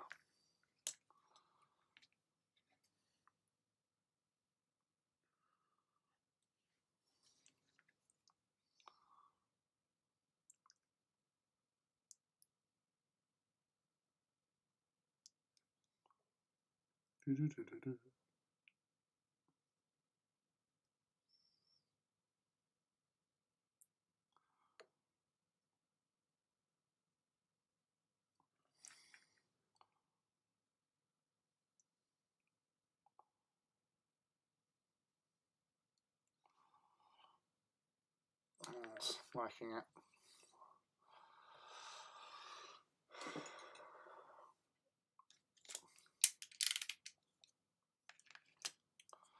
Game day adverts.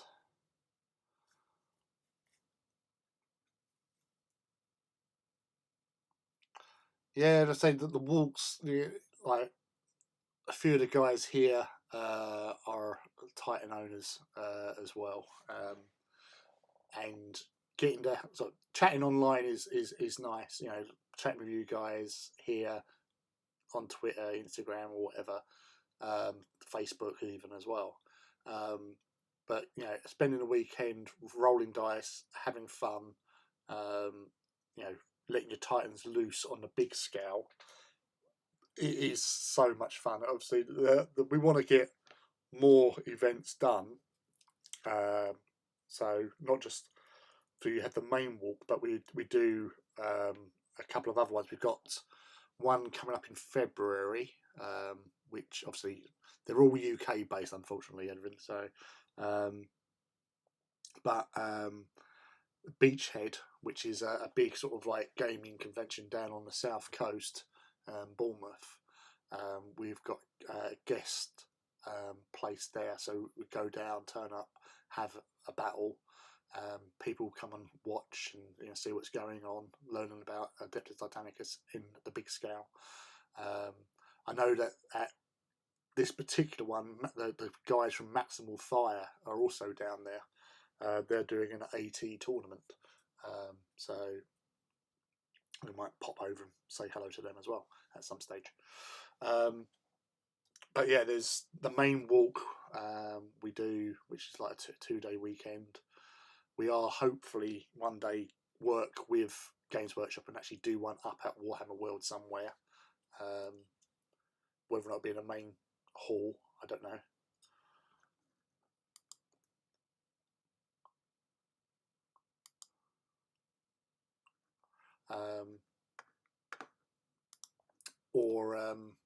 There's also what's the other one that you went to in September? Gates of the Warp, Greetings for the Warp, sorry, which is another event where they get guest show off and go down there for a day and do a little mini title walk. So yeah, we want to get some more out there, and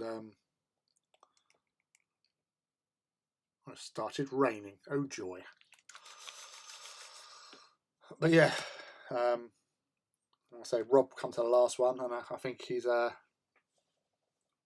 fully hooked. You'd have to say that the amount of Titans he's got now.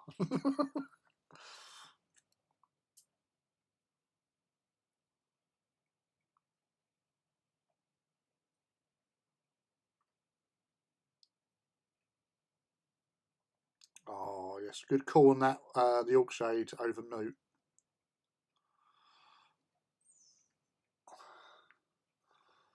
I'll let that dry and do edges. These two little bits here, should we make them just a different colour? It's like a red and green, just like stop go. Yeah, fuck it.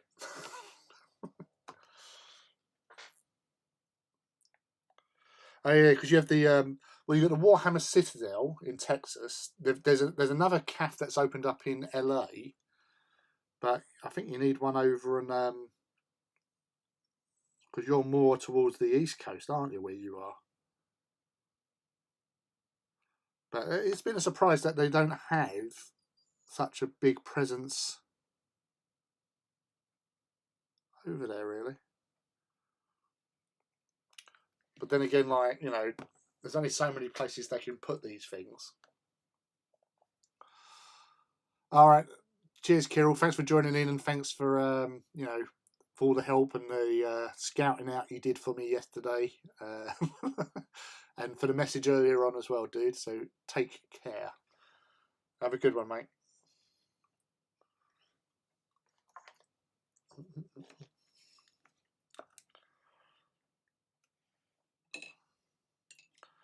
Yeah, the old red-green combo.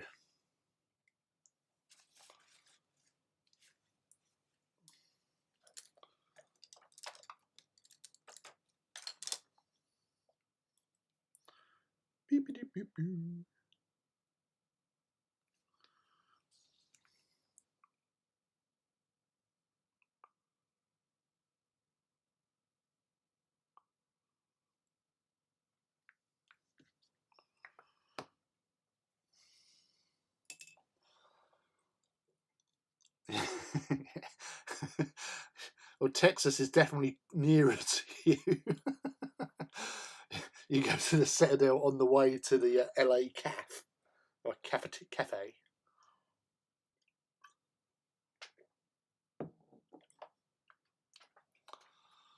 Yeah.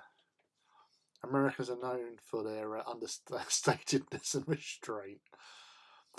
Yes, it is quite large, but you know, I don't know. Where would you imagine? Like, there's no real.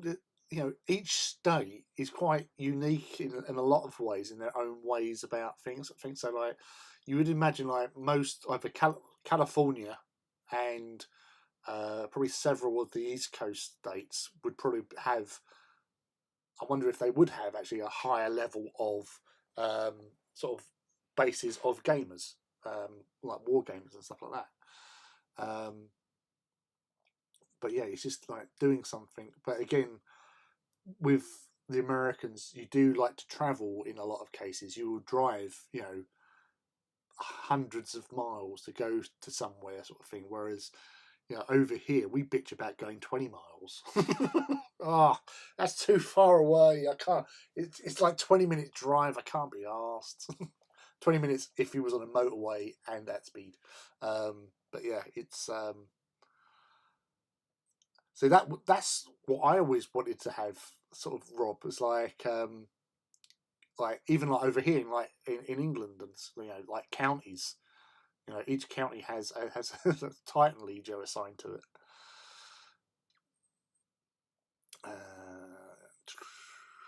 There are, but who knows what their criteria is too. I mean, LA has a lot of groups, but my God, the Costa, yeah, you know, that's the thing. Is a high amount of sort of visitors and stuff, isn't it? So you're always going to get a lot more money to spend. Well, not a lot of money to spend on stuff because you've got all those the tourist attraction things to deal with.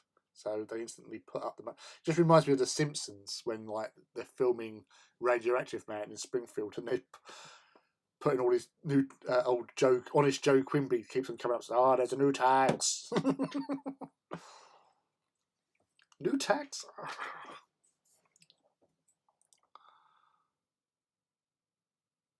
I drive my kid to school 2.5 hours each way, and that's a short drive. Jesus. Wow. That must be some school. Jesus. Yeah. In 2.5 hours, I could get from here, or pretty much, if it's a really clear run, to Warhammer World, which is like 140 miles away. Again, you live right out in the middle of nowhere, don't you, G Steeler?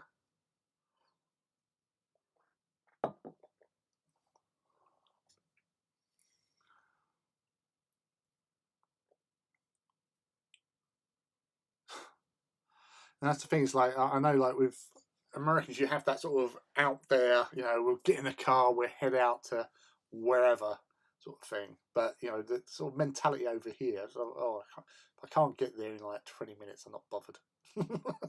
Stay at home. Oh, at college, yeah. I was gonna say it's yeah.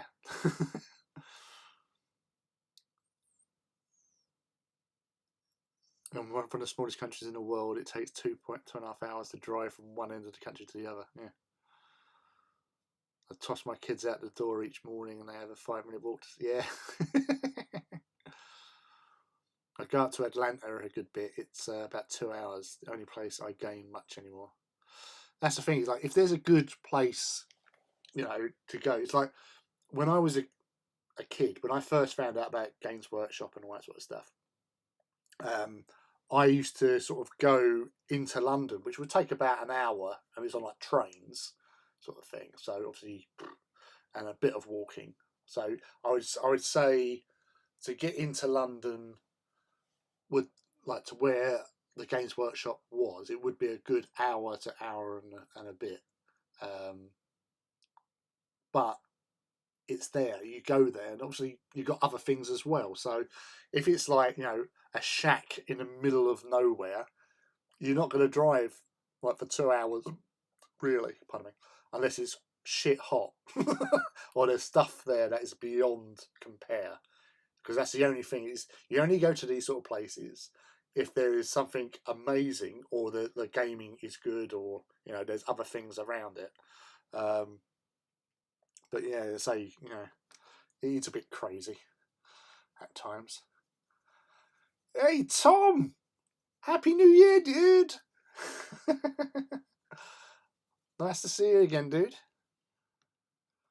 Talking of 20 minutes, would you be interested in joining our BB League? It depends when your games are, mate. Because you know what I'm like with time. But I might give it a go. I've only played it once back in the 80s. And it was more of a sort of project sorbet thing. But yeah, once I've got the team all done, I'll probably give it a go, mate. See how it goes. But as I say, it depends on when you play your games. Because, kids.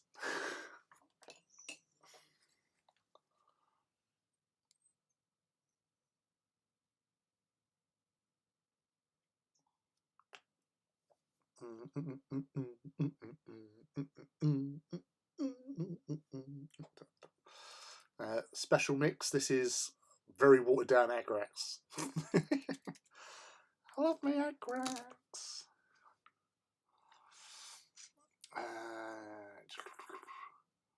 Yeah, I commuted to uni 45 minutes on light rail twice a day for the first 2 years till I found an apartment nearby.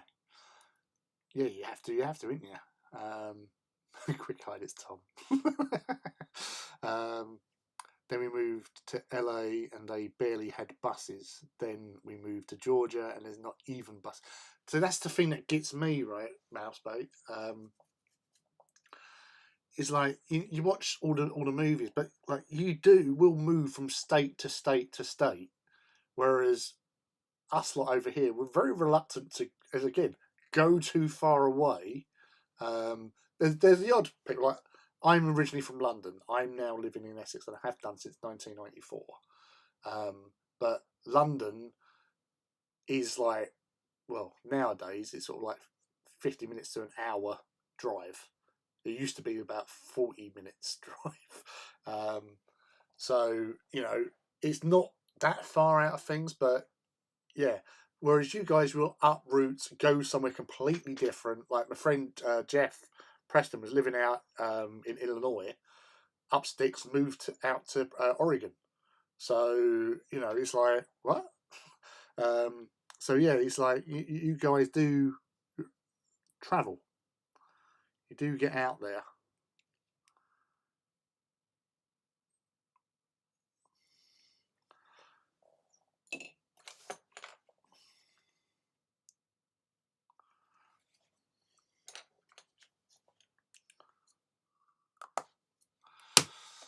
Ben, dude, welcome. Best chapter. Yeah, of course. I only do the good stuff.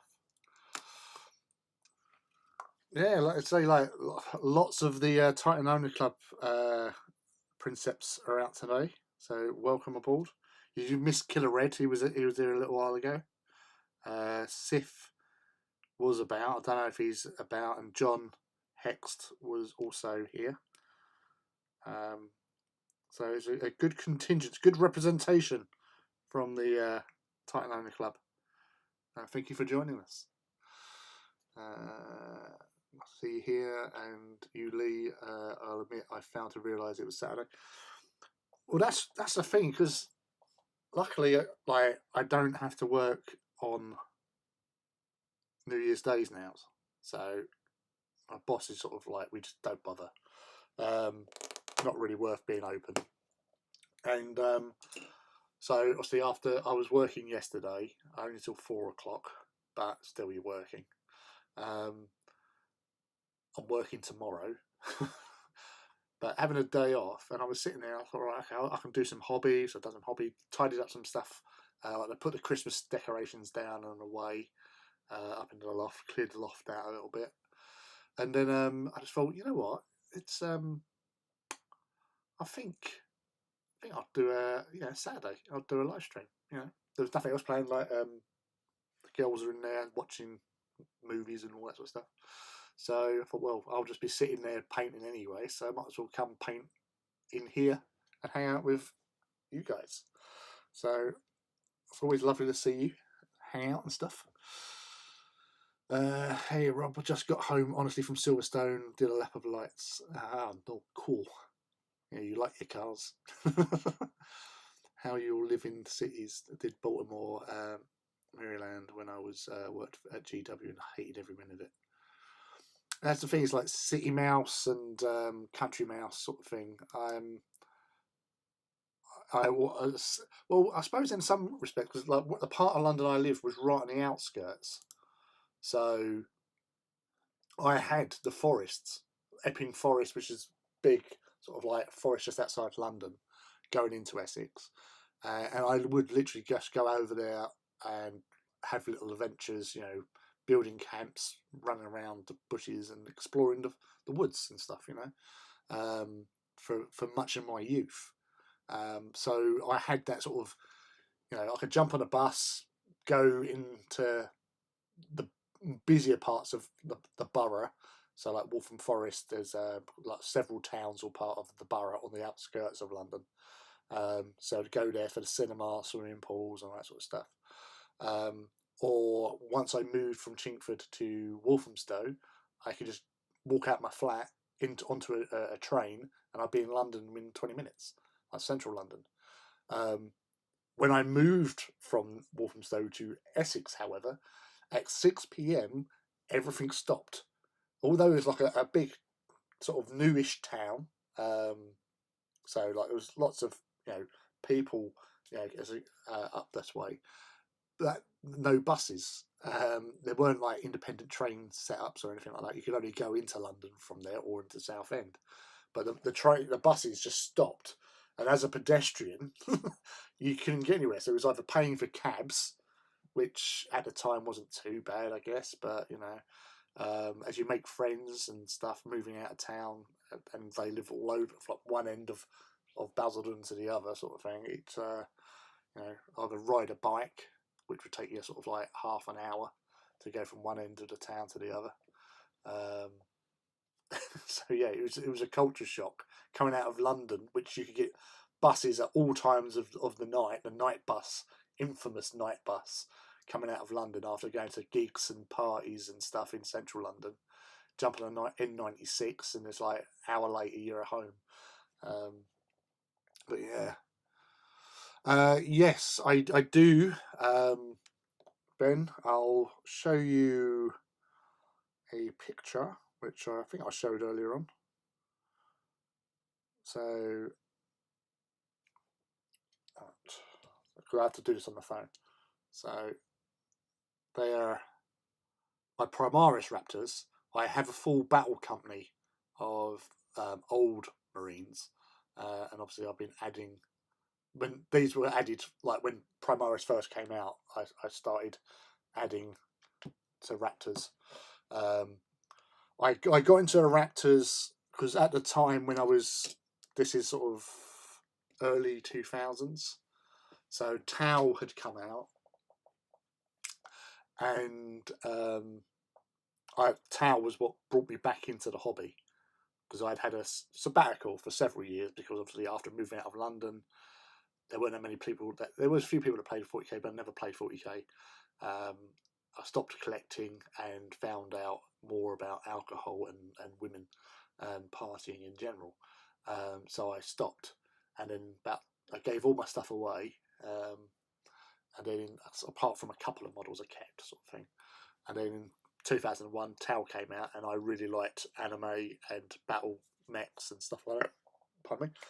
So I got back in, and I wanted to have a company size formation, and I couldn't decide on what chapter to do. And I stumbled across a little story which was originally in the 13th Black Crusade book, with the Raptors. It tells a story about how they got stranded on the planet, the Death World, Jemadal, and they were there for several years fighting on this Death World, which made them really good jungle fighters. And then they got liberated from by Ultramarine battle barge, Wraith's Honor. Found them, loaded them up, and then brought them to Armageddon. And they teamed up with the orc hunters and the Catajans, and basically went around the equatorial jungles slaughtering all the orcs. And I just like that whole idea that this entire chapter got stranded on this planet through like warp storm screwing up their ships, and they've all basically landed on this planet, and they basically survived for several years there, and then went out, and because obviously the original scheme was blue and yellow, but yeah, I just love that this green is just the bollocks. You know, proper looks badass. And plus they were obviously then featured in Fire Warrior as the group of Marines that captured the Ethereal for the Inquisitor. Or was it Inquisitor, or was it was somebody called in, and the Raptors went out and basically extracted an Ethereal for somebody who turned out to be a corrupted Chaos worshipper or something like that. So they were in that, and then they brought out the Taros campaign, and I just thought, yeah, it's got to be Raptors, you know, because it just, I had my Tau, I had wanted my Space Marines, and so I just thought it perfectly balanced. So, and that's how I done company strength Raptors force, which I've done quite well with over the years. Yeah, they're a good army, and I like how they look. Yes.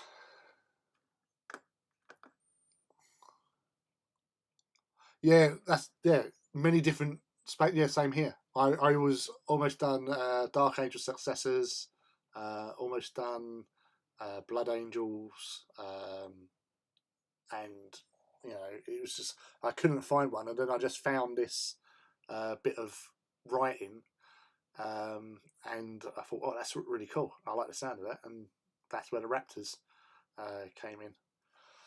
But yeah, so Badab, exactly, you know, Raptors force for them. So I was happy with that, because they were like the Forge World poster boys up until like the Red Scorpions started showing up as well. And yeah, and Red Hunters as well, as a few others. But you know, Red Scorpions became the main one really, because they've had all those character models. You know, Carl, or whatever his name is. I remember my first visit to California ended up on a night bus from Santa Cruz to San Jose at 9 in the evening. That's not a night bus. Night bus is like 1, 2 o'clock in the morning. You're coming out the pub or the bar or the nightclub sort of thing, or a gig. You know, you just go to London for loads of gigs, you know, like the Marquee and the Astoria. Just walk out onto the road, N96. Boo! Fun times. After that, I would have been stranded. Dude, I got stranded in Southend, which is nothing, and that was in daylight, because the buses stopped at like 6, and my mum and my mate's dad had to get in their cars and drive out and pick us up, because it was on a day trip with a load of friends from that I'd made. Well, a couple of my friends that I knew from junior school found out that they were going up there, so it was like a group of guys and girls all going up there, and we got separated, and then our half got stranded in Southend, so we had parents come pick us up. That was good. That was fun. I started with Tau, but my Raptors only started. Yeah, the redundant one. Sense and Sensibility, Pride and Prejudice, The Princess Bride, all that stuff. I love all those. Pride and Prejudice, I really enjoy. I love watching those costume dramas. Literally, we would sit there and watch like the BBC production of that thing. You know, the one with Colin Firth as Darcy. Yeah, that one. Oh, Mr. Darcy. Oh, Mrs. Bennet. Oh, our daughters. I love all that stuff.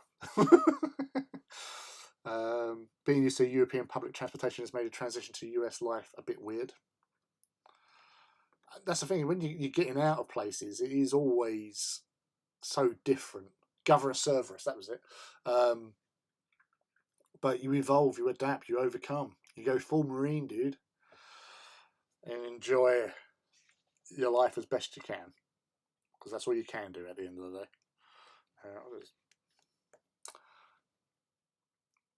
Yeah, the Dark Angels I'd done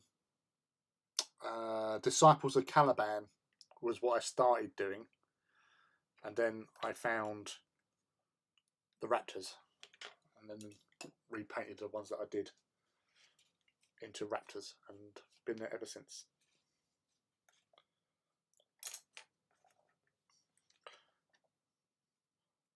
So there are actually it was funny because with the Raptors, I remember I was talking with Graham McNeil, and I was saying about talking about the Raptors and stuff like that, and I said, yeah, the reason why I did it was this thing that I found. It was talking about, you know, how they got stranded and all that, and he went, oh yeah, I wrote that. What? Yeah, it was one of the first things I wrote for Games Workshop when he started doing it, and he worked on the 13th Black Crusade. He said, yeah, I wrote that. And I thought, oh my god. So I actually have a Land Raider Crusader, which is signed by Graham McNeil and Phil Kelly, because I heard they were doing a book signing. It was Thousand Suns was just been released, and the Dark Elder Codex at the time had just been released, and they were signing down at Oxford Street Plaza, Games Workshop.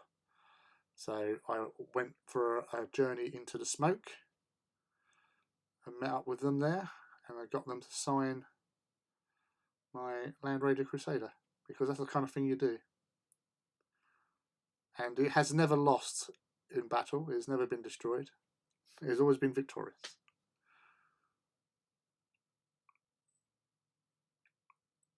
I always compare it to that Cardinal Glick out of Dogma, the guy who blessed his own golf club so he'd get a better game.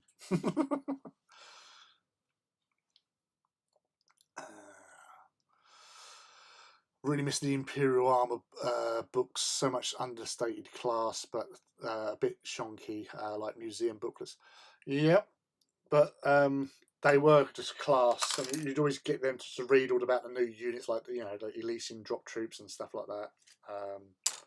And then you get certain models produced as well, so that was always worth getting at the end of the day. Yeah, IA books were so good. I'm disappointed they don't do them anymore. More competitive games focused on GW. Shocking.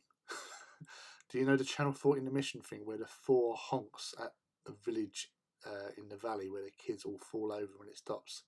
That's where I live. Really? Honk. Oh, cool. I have a single proper hardback black book. At times I go on eBay and try to scout down others, but it's pretty dead. They do go. They can go for a pretty penny as well in some cases. I think book 5 or 6 was the one that was apparently like the most sought after because of, I think it was like maybe had Black Shield rules in it or something. I don't know. But yeah. I was tempted to do a short story following the Raptors. Would do a proper animation, but I would need to improve my skills heavily. Take against New Tau. Right. Here's my the new railgun. Right. Everyone, oh, railgun, oh, it does so much damage, and all that sort of stuff. Right. So I might need some clarification on this as well. When the Tau first came out, the pulse rifle was strength 5, AP 5. It was the strongest infantry weapon out there, 30-inch range, longest range as well. The hammerhead, strength 10, AP 1. So one shot, if you got hit by that, it was instant death. So you got no save anyway. Now, I'm not sure, because it was a long time ago, if instant death overruled invulnerable saves or not. So there's that. But I don't think it did, because it was the whole fact that you've been hit by like a world-ending weapon system. So what they've done in 9th edition is made the railgun on par to how it was. Still only one shot. Yes, you can get, was it D6 plus 3 or was it D6 plus 6 damage, sort of thing, and 3 mortal wounds, which you don't get the same. Now, the thing that I have is that the invulnerable save, I think, only counts for the mortal wounds, because you don't get a save anyway, because it's minus 6 AP. So it's the normal damage. If you had the ability to save it, you could save it, but you can't, because there's nothing that's going to allow you to save it. But that just basically they've made that original AP1 strength 10 weapon in the modern format. That's all they've done, and it's one shot. It's not like, you know, battle cannon on a Lehman Russ, which does like D3 shots or D6 shots. What? It should only fire once. It's one cannon. You know, auto cannons like Icarus Array, 4 shots. It's got 4 barrels. Understandable, but or D3 now, isn't it?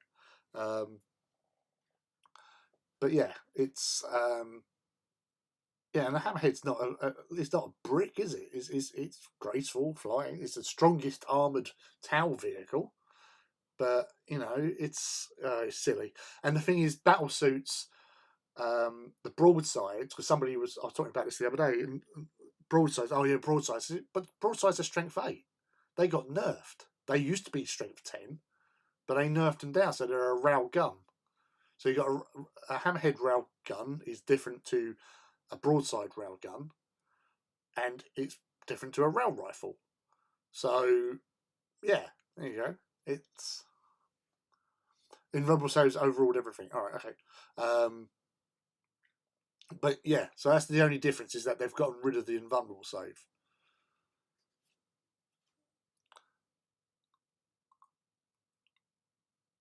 Yeah, D3 plus 5. There you go. So D3 plus 5. So you're doing a minimum of 7 and maximum of 9 plus the 3 mortal wounds. But the railgun should be powerful. I was posted up on Twitter. There was, like, if you go onto YouTube, like you are now, there is a video showing the railgun in action. You know, it can shoot up to 100 miles away. It'll fire a shot, just a lump of steel or whatever, at Mach 7. By the time it reaches its target, it's only doing Mach 5. So that's not a lot of degradation if you're firing something at 100 miles away. That's not a great deal of speed loss. And then it's hitting at Mach 5. It's going through whatever you've got. So yeah, it is devastating, but it's only going to devastate really one thing. Whereas a plasma cannon is like a super flamer. It's mass, everywhere.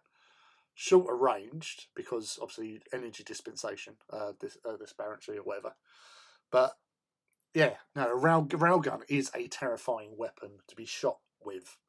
And the old sniper teams, I really, was it 2 editions ago where they changed the stealth sniper teams used to have rail rifles. Then they changed them to pulse sniper rifles, which are pants in comparison. Because I would sit there with 3 teams of snipers and I could eliminate a tactical squad a turn practically, because you don't get an armor save.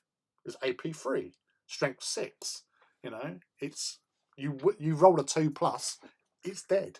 No armor save. bye-bye, unless they're in cover. But then I think you can negate cover anyway because of the spotter. But yeah. Yes, it bypassed instant death.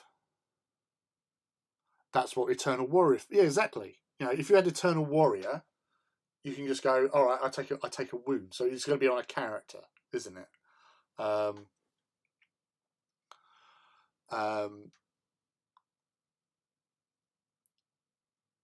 wait to cry out some nights. When Town came out, there was no Eternal Warrior in 3rd edition. Came out, I think, 6th onwards, if I remember. It's reroll, miss, strength 14, AP 6, D3 plus 6 with 6 mortal wounds, and no save allowed for invulnerables. AP minus 6, sorry, yeah. 6 mortal wounds. I thought it was 3 mortal wounds. I know there's a stratagem you can apply to it, which can increase the mortal wounds up to like 8 mortal wounds. So yeah, if you're doing that on a railgun, yes, you can kill a knight theoretically if you get a good roll on the damage and the mortal wounds alone. Scary part is it's not even their most powerful weapon. So what is their most powerful weapon now? Because it was always the railgun. There's more powerful weapons out there, but I have no knowledge of what do you call it? Yeah, 3 mortal wounds. Yeah,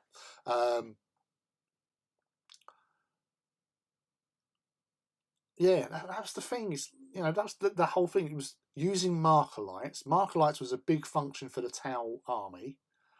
Stealth suits.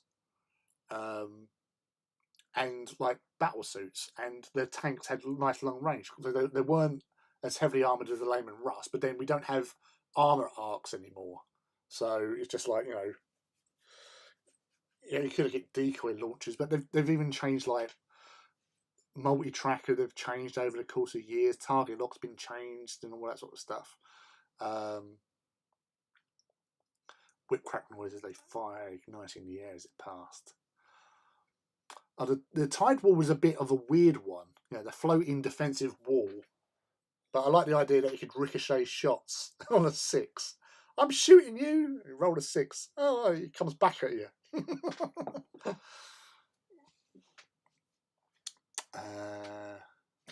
Rob, it's more Tau ignoring your expensive rules and cutting down player interaction. It's way too strong. -2 to invulnerable might be okay, but it's bollocks like it is. Luckily, only there's 3 wounds. Yeah. Who knows? They said the community page it isn't their most powerful weapon. So, because their plasma weapons were again, I don't know, were less powerful than Imperial ones, but you didn't die from them because they were like strength 6, AP 2, whereas Imperial ones are strength 7, AP 2.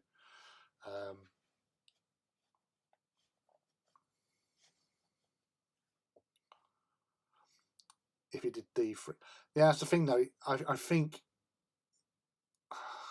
it's one of those weapons you couldn't just do it. You would have to have like a decent for what it is. You would have to have a high. It was a high strength weapon, so it's got to be better than a tank base like a Layman Russ or whatever. Maybe not sort of like a Forge World one, but then Forge World ones are never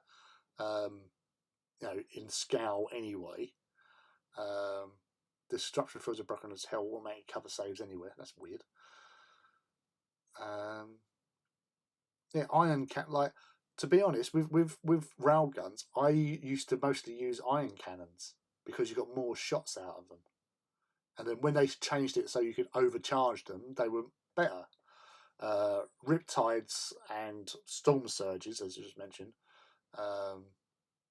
Can't wait to see what a pulse driver and a storm surge is like. Yeah. Well, it was almost strength 20 anyway, wasn't it? The old pulse driver back in like 8th edition when it came out. it was a real high strength but short range, wasn't it? And then they had the other one, which was longer range but lesser strength. But yeah, no, there's so much stuff, and they've got to do things to try and, you know, get people into the game. Once, yeah, I've my Redemptor Dreadnought, Tom. Right, in most of the games I played when I first got it, died straight away. It got one-shotted many a times because it has no invulnerable save. So I was being shot by, well, Imperial Knights. Just, you know, playing a game against my mates Scott and Jim, and, you know, the first game I ever got to field it, and it turns up and it died. And then the next game I played, it died. It's just like, all right, okay. It got to a point where I think the only time it ever fired was in was actually in Overwatch. It normally never got to fire, and I was playing against Genestealer Cult, and they got charged like first turn. So it's just like the only time it ever fired was in Overwatch. First time it fired, anyway.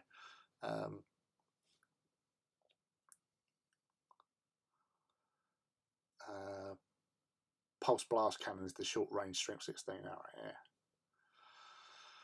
But yeah, that's the thing. He's one of those weapons. A railgun is, you know, for something that's non-explosive, it just butchers things.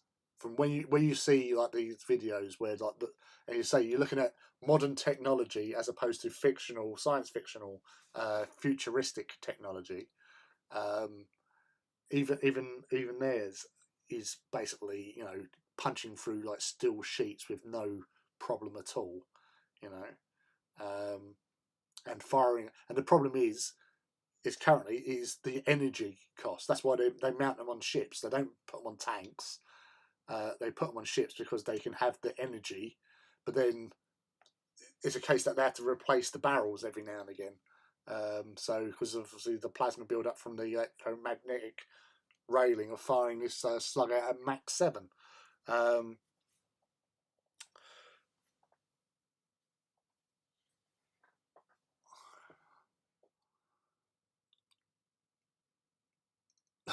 At least they've toppled speed freak armies. But that's the thing, you know, there'll be other stuff will come out, and then it will nerf, or the FAQ will come out and things will get nerfed, and that's the thing, they don't last for long. Unfortunately, they'll get screwed over somewhere. But that's the thing. It's like, you know, it's one of those situations where they've got all this marvelous high technology just sitting there not doing much, and you expect them to actually obliterate things because that's what they should have been doing. One of my friends, Matt, he's a big Tau player as well. He's never liked the idea that Tau went with Riptides and Storm Surges and Tauunas, because in the original, like, early books and background, it was the fact that they employed flyers. You know, in the whole like Damocles Gulf campaign, they used Manta missile destroyers, or the Manta as it's known, to shoot things from long range. That was their whole advantage. Was they're a long range army. Sit back and fire, and, you know, do what they can. And obviously they met Titans for the first time, and so they went, okay, these people have these big walking death machines. What are we going to do? We'll use the Mantas, and we'll make a tiger shark, you know, that will come down and shoot it with railguns because it will penetrate their armor. So, you know, he would have preferred that the Tau army evolved using aircraft like remoras and, you know, barracudas, tiger sharks, stuff like that, as opposed to going the way of Riptides and Taunas, because he just thinks it's just silly, because they just thought, you know, why would you have a walking monstrosity. We like to be mobile, so I can understand that. I always thought that they should have had an option that they could put shield drones onto hammerheads. Because if you can swap out for missile systems and from gun drones, surely you can swap in a shield drone. Would have been a nice option. 4+ invulnerable on a tank. And that would have been, technology answering the call again. But that was obviously in like 5th edition probably.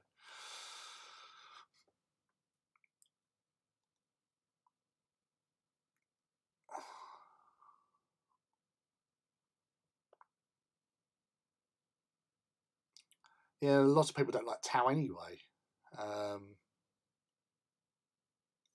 Combined arms for the win. I think the problem with the Mantas is even the Tau felt the Mantas too costly to use. The Tiger Shark was a perfect compromise. Yeah. People also moaned about Dark Elder and New Mechanicus. People are moaning about this to move on. Yeah, I would have liked if they've like Andy Hoare done the crew mercenary rules. That would have been interesting. Crew mercenaries. I like the idea of crew mercenaries. I honestly feel that they should have gone the route of with more auxiliaries. So you have your core troops and all that sort of stuff for Tau, but then you can have obviously crew. You could have Vespid. You could have Talarian dog soldiers, which I would have thought would have been really cool. It's almost like Beastmen aspect in power armor or some sort of like good carapace armor sort of thing, like a heavy infantry unit. And I think because where I used to be on the old ATT, the Advanced Tau Tactica page, having things like the Nikasar, which were like floating psychic polar bears. What's not to love about floating psychic polar bears? Having them to provide a psychic element. Or my big thing was the whole thing about Tau not being susceptible to the warp or influenced by the warp because of their low warp presence is like they were genetically made to counter chaos. So play on that fact, maybe they could have had like an innate power that they ignore certain effects from psychic powers or something like that, because they just don't understand it, they don't see it. There was a thing where which I think they sort of played on in one of the later things where the 4th sphere, where that disappeared, there was a story about the Tau. All the Tau were okay, but all the auxiliary races with them, because they were affected by the warp where the Tau weren't, and obviously they went all a bit bonkers, and the Tau slaughtered them all because, again, you're all going a bit mad. We don't like this. Demiurge, yeah, space squats. Although they're not squats. Demiurge are just short humans, so it's basically the description was they're basically jockeys. They're just militarized humans, maybe about 4.5 foot tall. But imagine yourself, but just shrunk down to 4.5 foot. Not squat, you're just small humans. Hence the Demiurge. But everyone seems to, it's small humanoids, so squats. They're not. Squats are squats.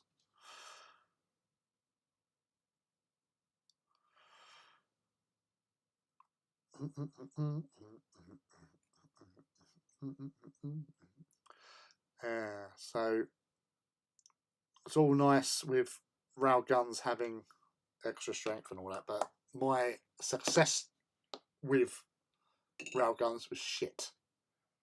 Yeah, I could hit something, but I couldn't fucking kill it. Couldn't damage it. I'd always fuck up on the wound roll or something. I killed less things with railguns than with any other sort of Tau weaponry. That's why one of the other reasons I went to iron cannons.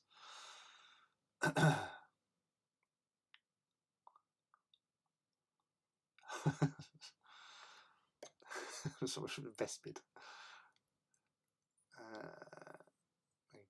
GK DKs are the prime target for these Ben and more GW rock paper scissors.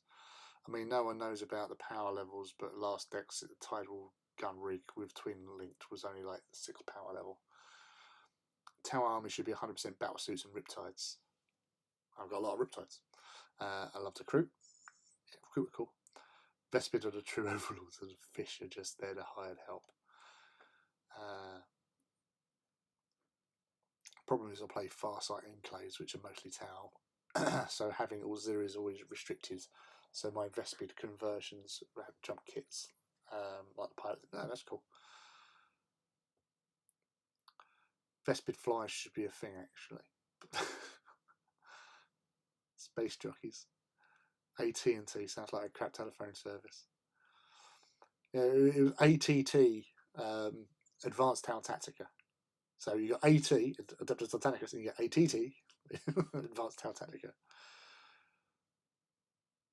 You don't need to roll now, minimum 10 wounds per hit. What do you mean you don't have to roll now? What the hell? Why don't you have to roll, Phil? What's going on with the world that you don't have to roll die? It's not a template weapon, surely. A flamer template.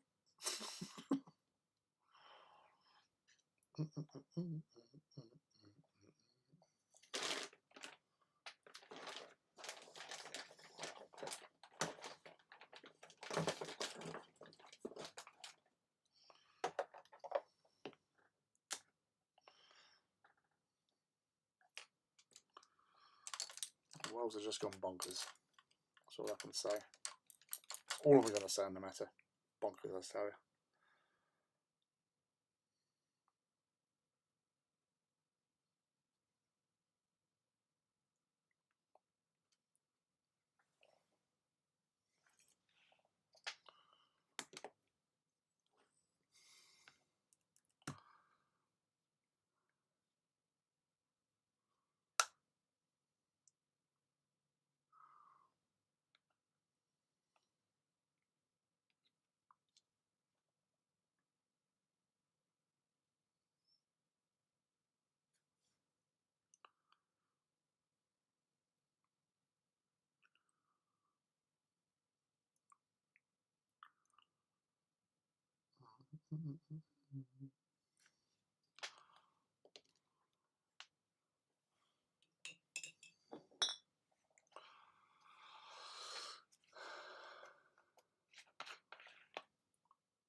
Speaking of TOC, I'm currently writing up that 7th edition list of what I own for my Raptors and then a potential big ass game. I think I have a full battle company of the 5th. I think I done originally I done mine as the 2nd company. I think because I think the 2nd was one of the only ones that was at Taros and Badab. I think. I can't remember off the top of my head.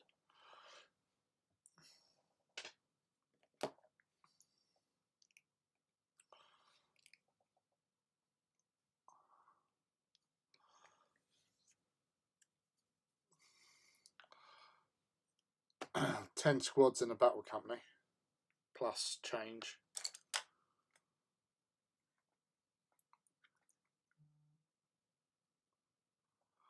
So you have your what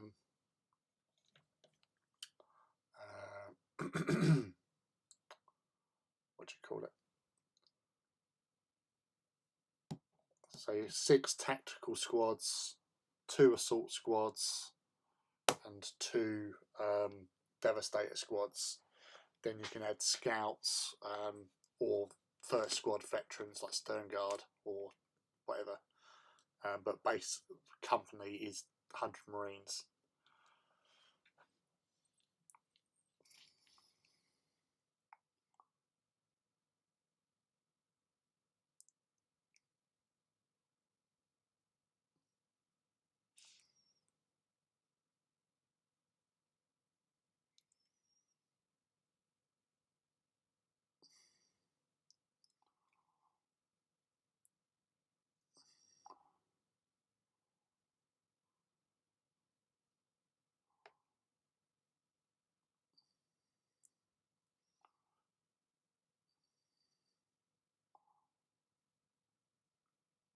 So the last time I took my Raptors out actually was it was a game. Me and my friend Mike, who was playing his Imperial Guard, Masalai Rangers, and my Raptors versus 2 lots of Elder forces and a contingent of Tau. And my Raptors were right in the thick of things, defending this area in front of 2 lots. So basically, I had 1,000 points of, I think it was 1,000 points. It might have been more. So basically, we had. Actually, I think it might have been 2,000 points. I'm not sure. But anyway, I had my entire sort of force there. Lias Isidon playing. I took a Psyker with me in Terminator. First time I ever took a Psyker out. And basically, I was facing off pretty much against a whole 2 players worth of Elder. And they like starred cannoned me to shit.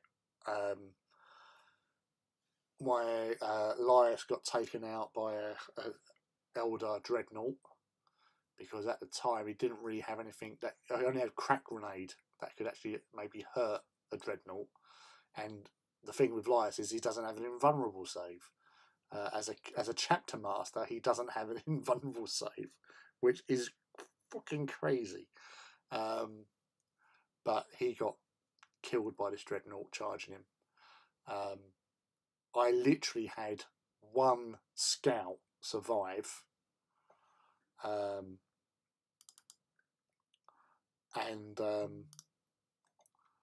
it turned out that Mike was took out the Tau, and then he was fighting off the rest of the Eldar as they came over.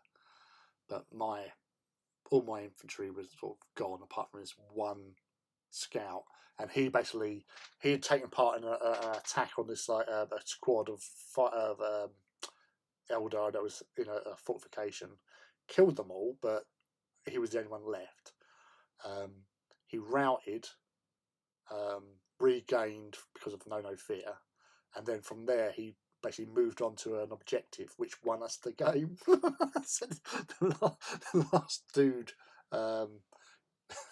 The last dude actually helped out big time. When the game ended, we ended up on the points. We had that objective, and we won. So that was cool.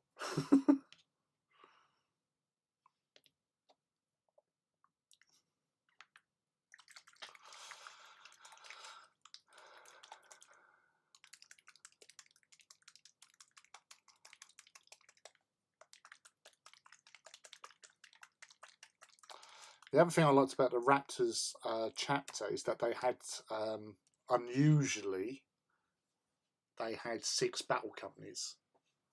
Because normally I think you have 5. Yeah, you have 5 battle companies normally, 2 assault companies, 2 devastate company, and a scout company.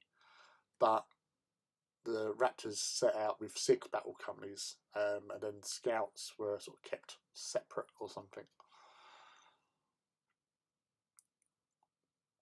And their lives was broken in 7th edition. Yeah, I was going to say, that sort of thing is a little bit gamey, isn't it, really?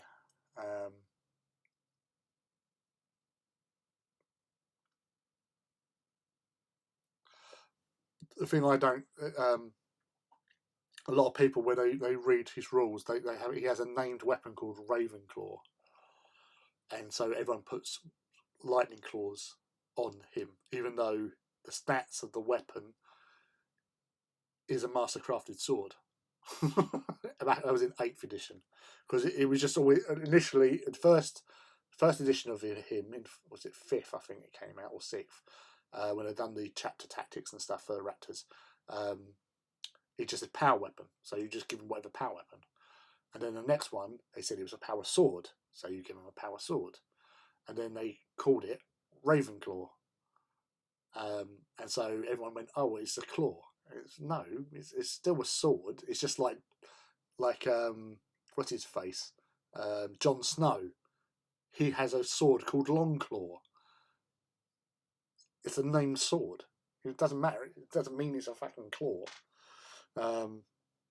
So yeah, there was loads of, like, on the Raptors group on Facebook, which I admin on. So many people have done like Lias with like a lightning claw. Not so much nowadays because everyone's focusing more on sniper rifling. His special bolt of Malice, which is a badass bolter. It's a brute of a weapon.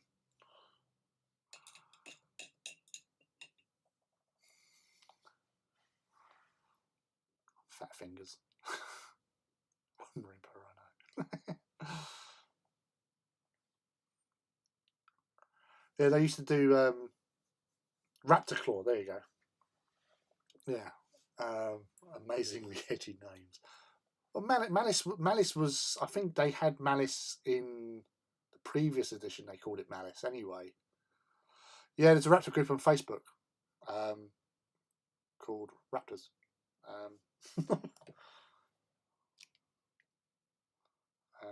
Where is it?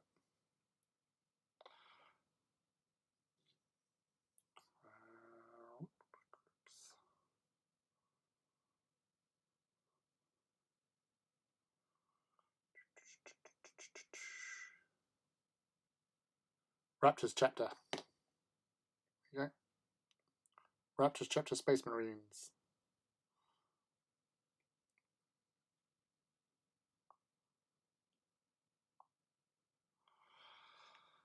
So yeah, there's a really good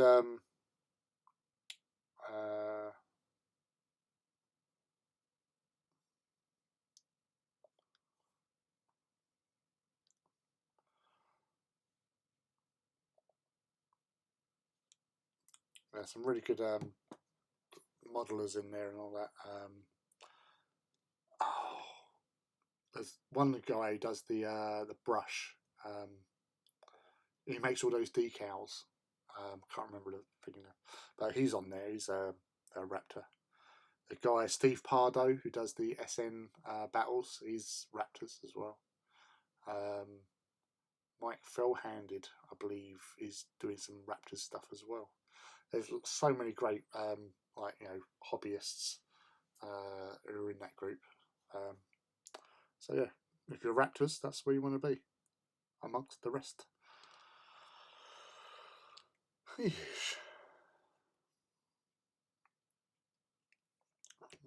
Well, I'm happy with the arrow.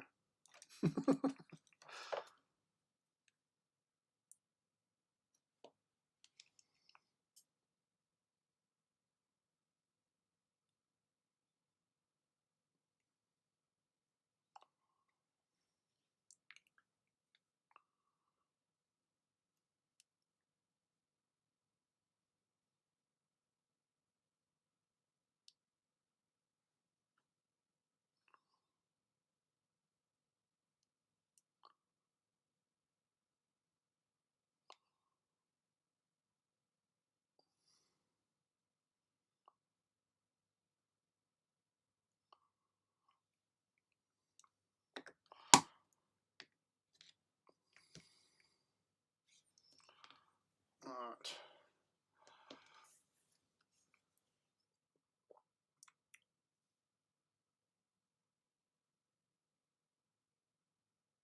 I'd really love to play Epic again. Yeah, Raptors chapter Space Marines. Was so into first, second editions, so of course there's a bunch of people starting third in their Sheffield. The metals on your bolt gun have really nice shade into it. Can't stop looking at it.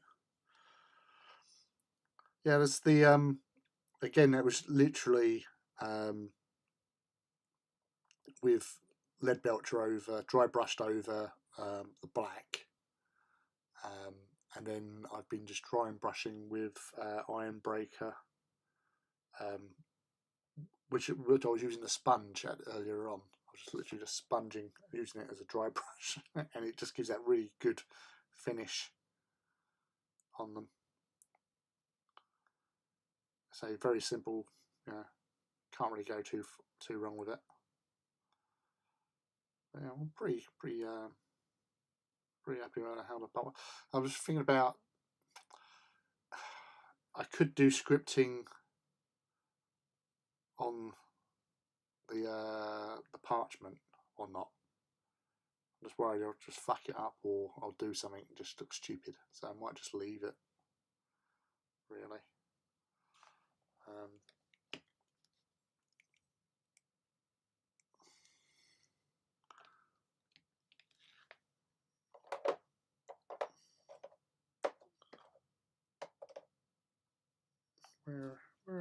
Where's Shadow? Where's Shadow?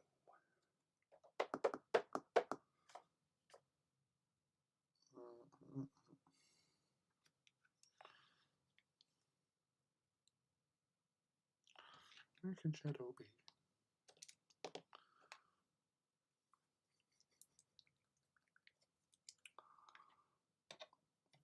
I didn't approve you.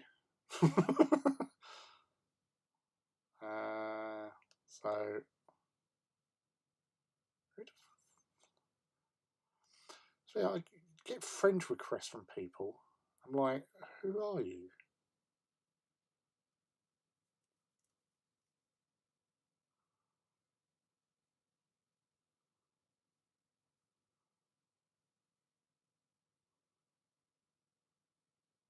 I don't know who you are. But then you know people that I know.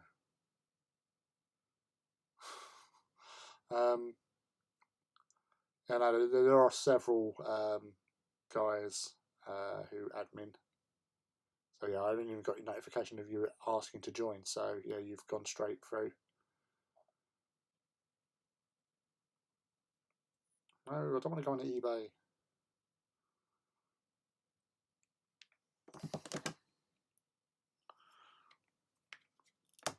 Gosh.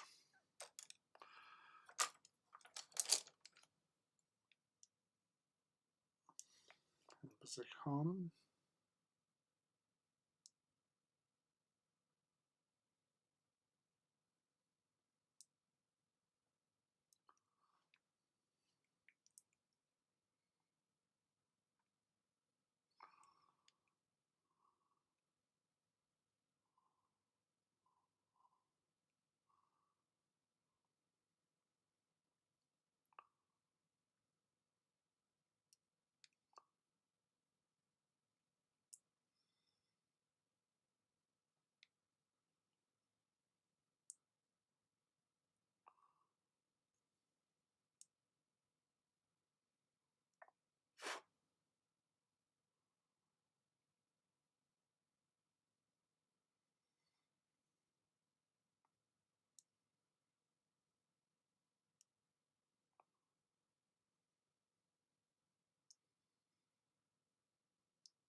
All the big names. There's a few people in there. So, yes. So,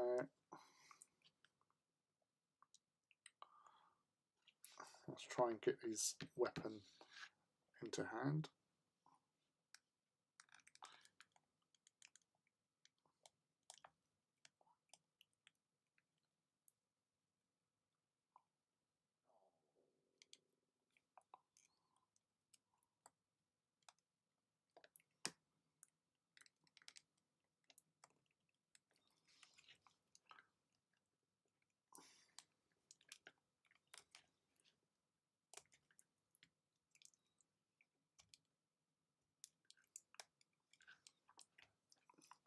So this is the real pig, is getting his bloody fingers around the grip of the bolter.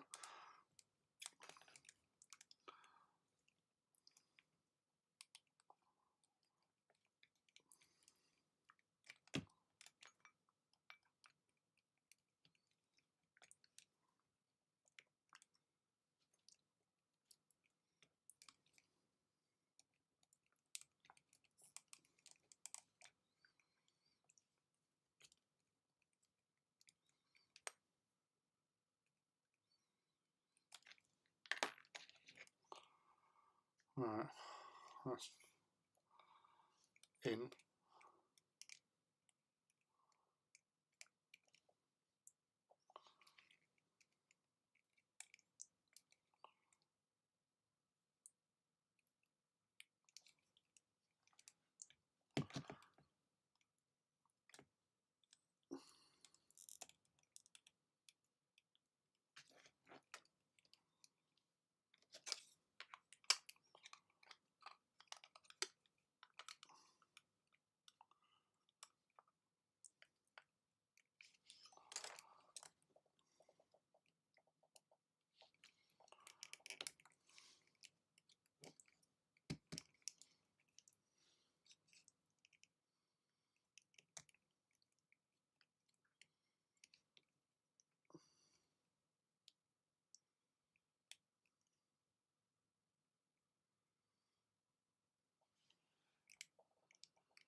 So that's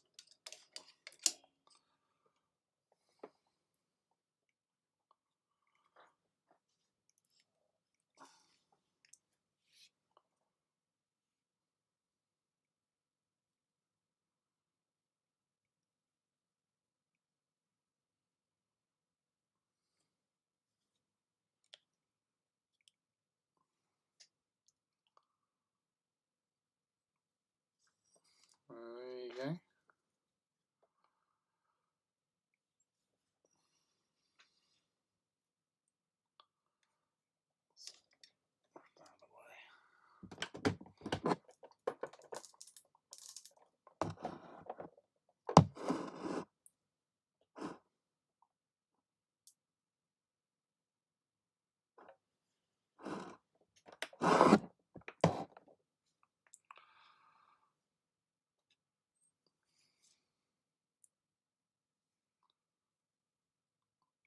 I'll get some photographs taken of this dude, obviously.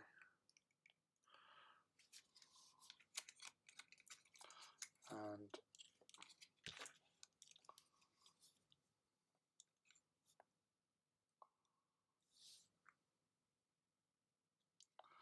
I'll try and use my phone to actually re-image or reimagine how I actually posed him in the first place. But it might have been because he wasn't wearing his backpack that made him a little bit more easier to sort of balance out.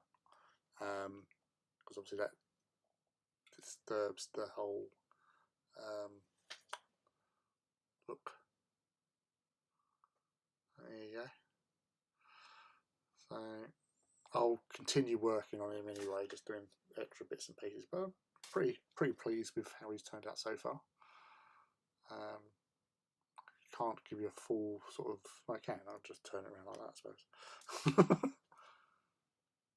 So I need to get some. See if I've got any decals I can put on there for the company marking or squad marking. Sorry, but I need to varnish it anyway.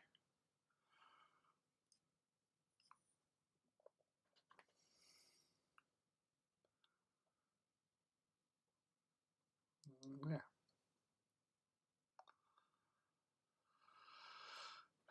That's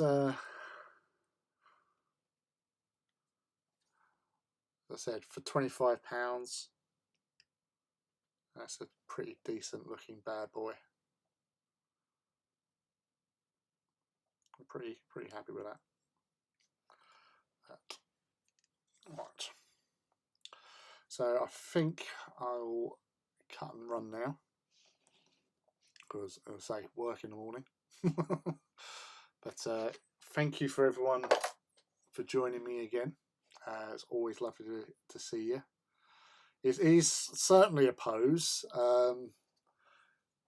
but yeah, I need a little bit more manoeuvring or whatever. Yeah, I was just, I don't know.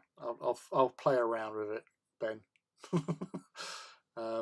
But yeah, the pose that I did, because you turned up later, didn't you? So Pose that I did for him was like that. So it's like just stomping through, but then, yeah, he didn't have the backpack on, and he didn't have the gun on. So it might not be achievable as such, because it's not standing that well on that thing anymore. But yeah, so as I said, thank you very much for joining me again today. Great chat as always. Lots of hot topics. The hottest topics, railguns. And yeah, so I hope you have a lovely rest of the year. 364 days to go, people. And yeah, so I'll see you again, hopefully midweek, if Artist is doing his normal hangout on Wednesday night for the paint overs. Otherwise, it'll be next Saturday. Please don't forget to like and subscribe if you haven't already. But yeah, much appreciated. Thanks for the hangout. Thanks for the chat. And we'll see you again later on in the week. So take care. Sweet dreams. I'll see you all later on. So bye.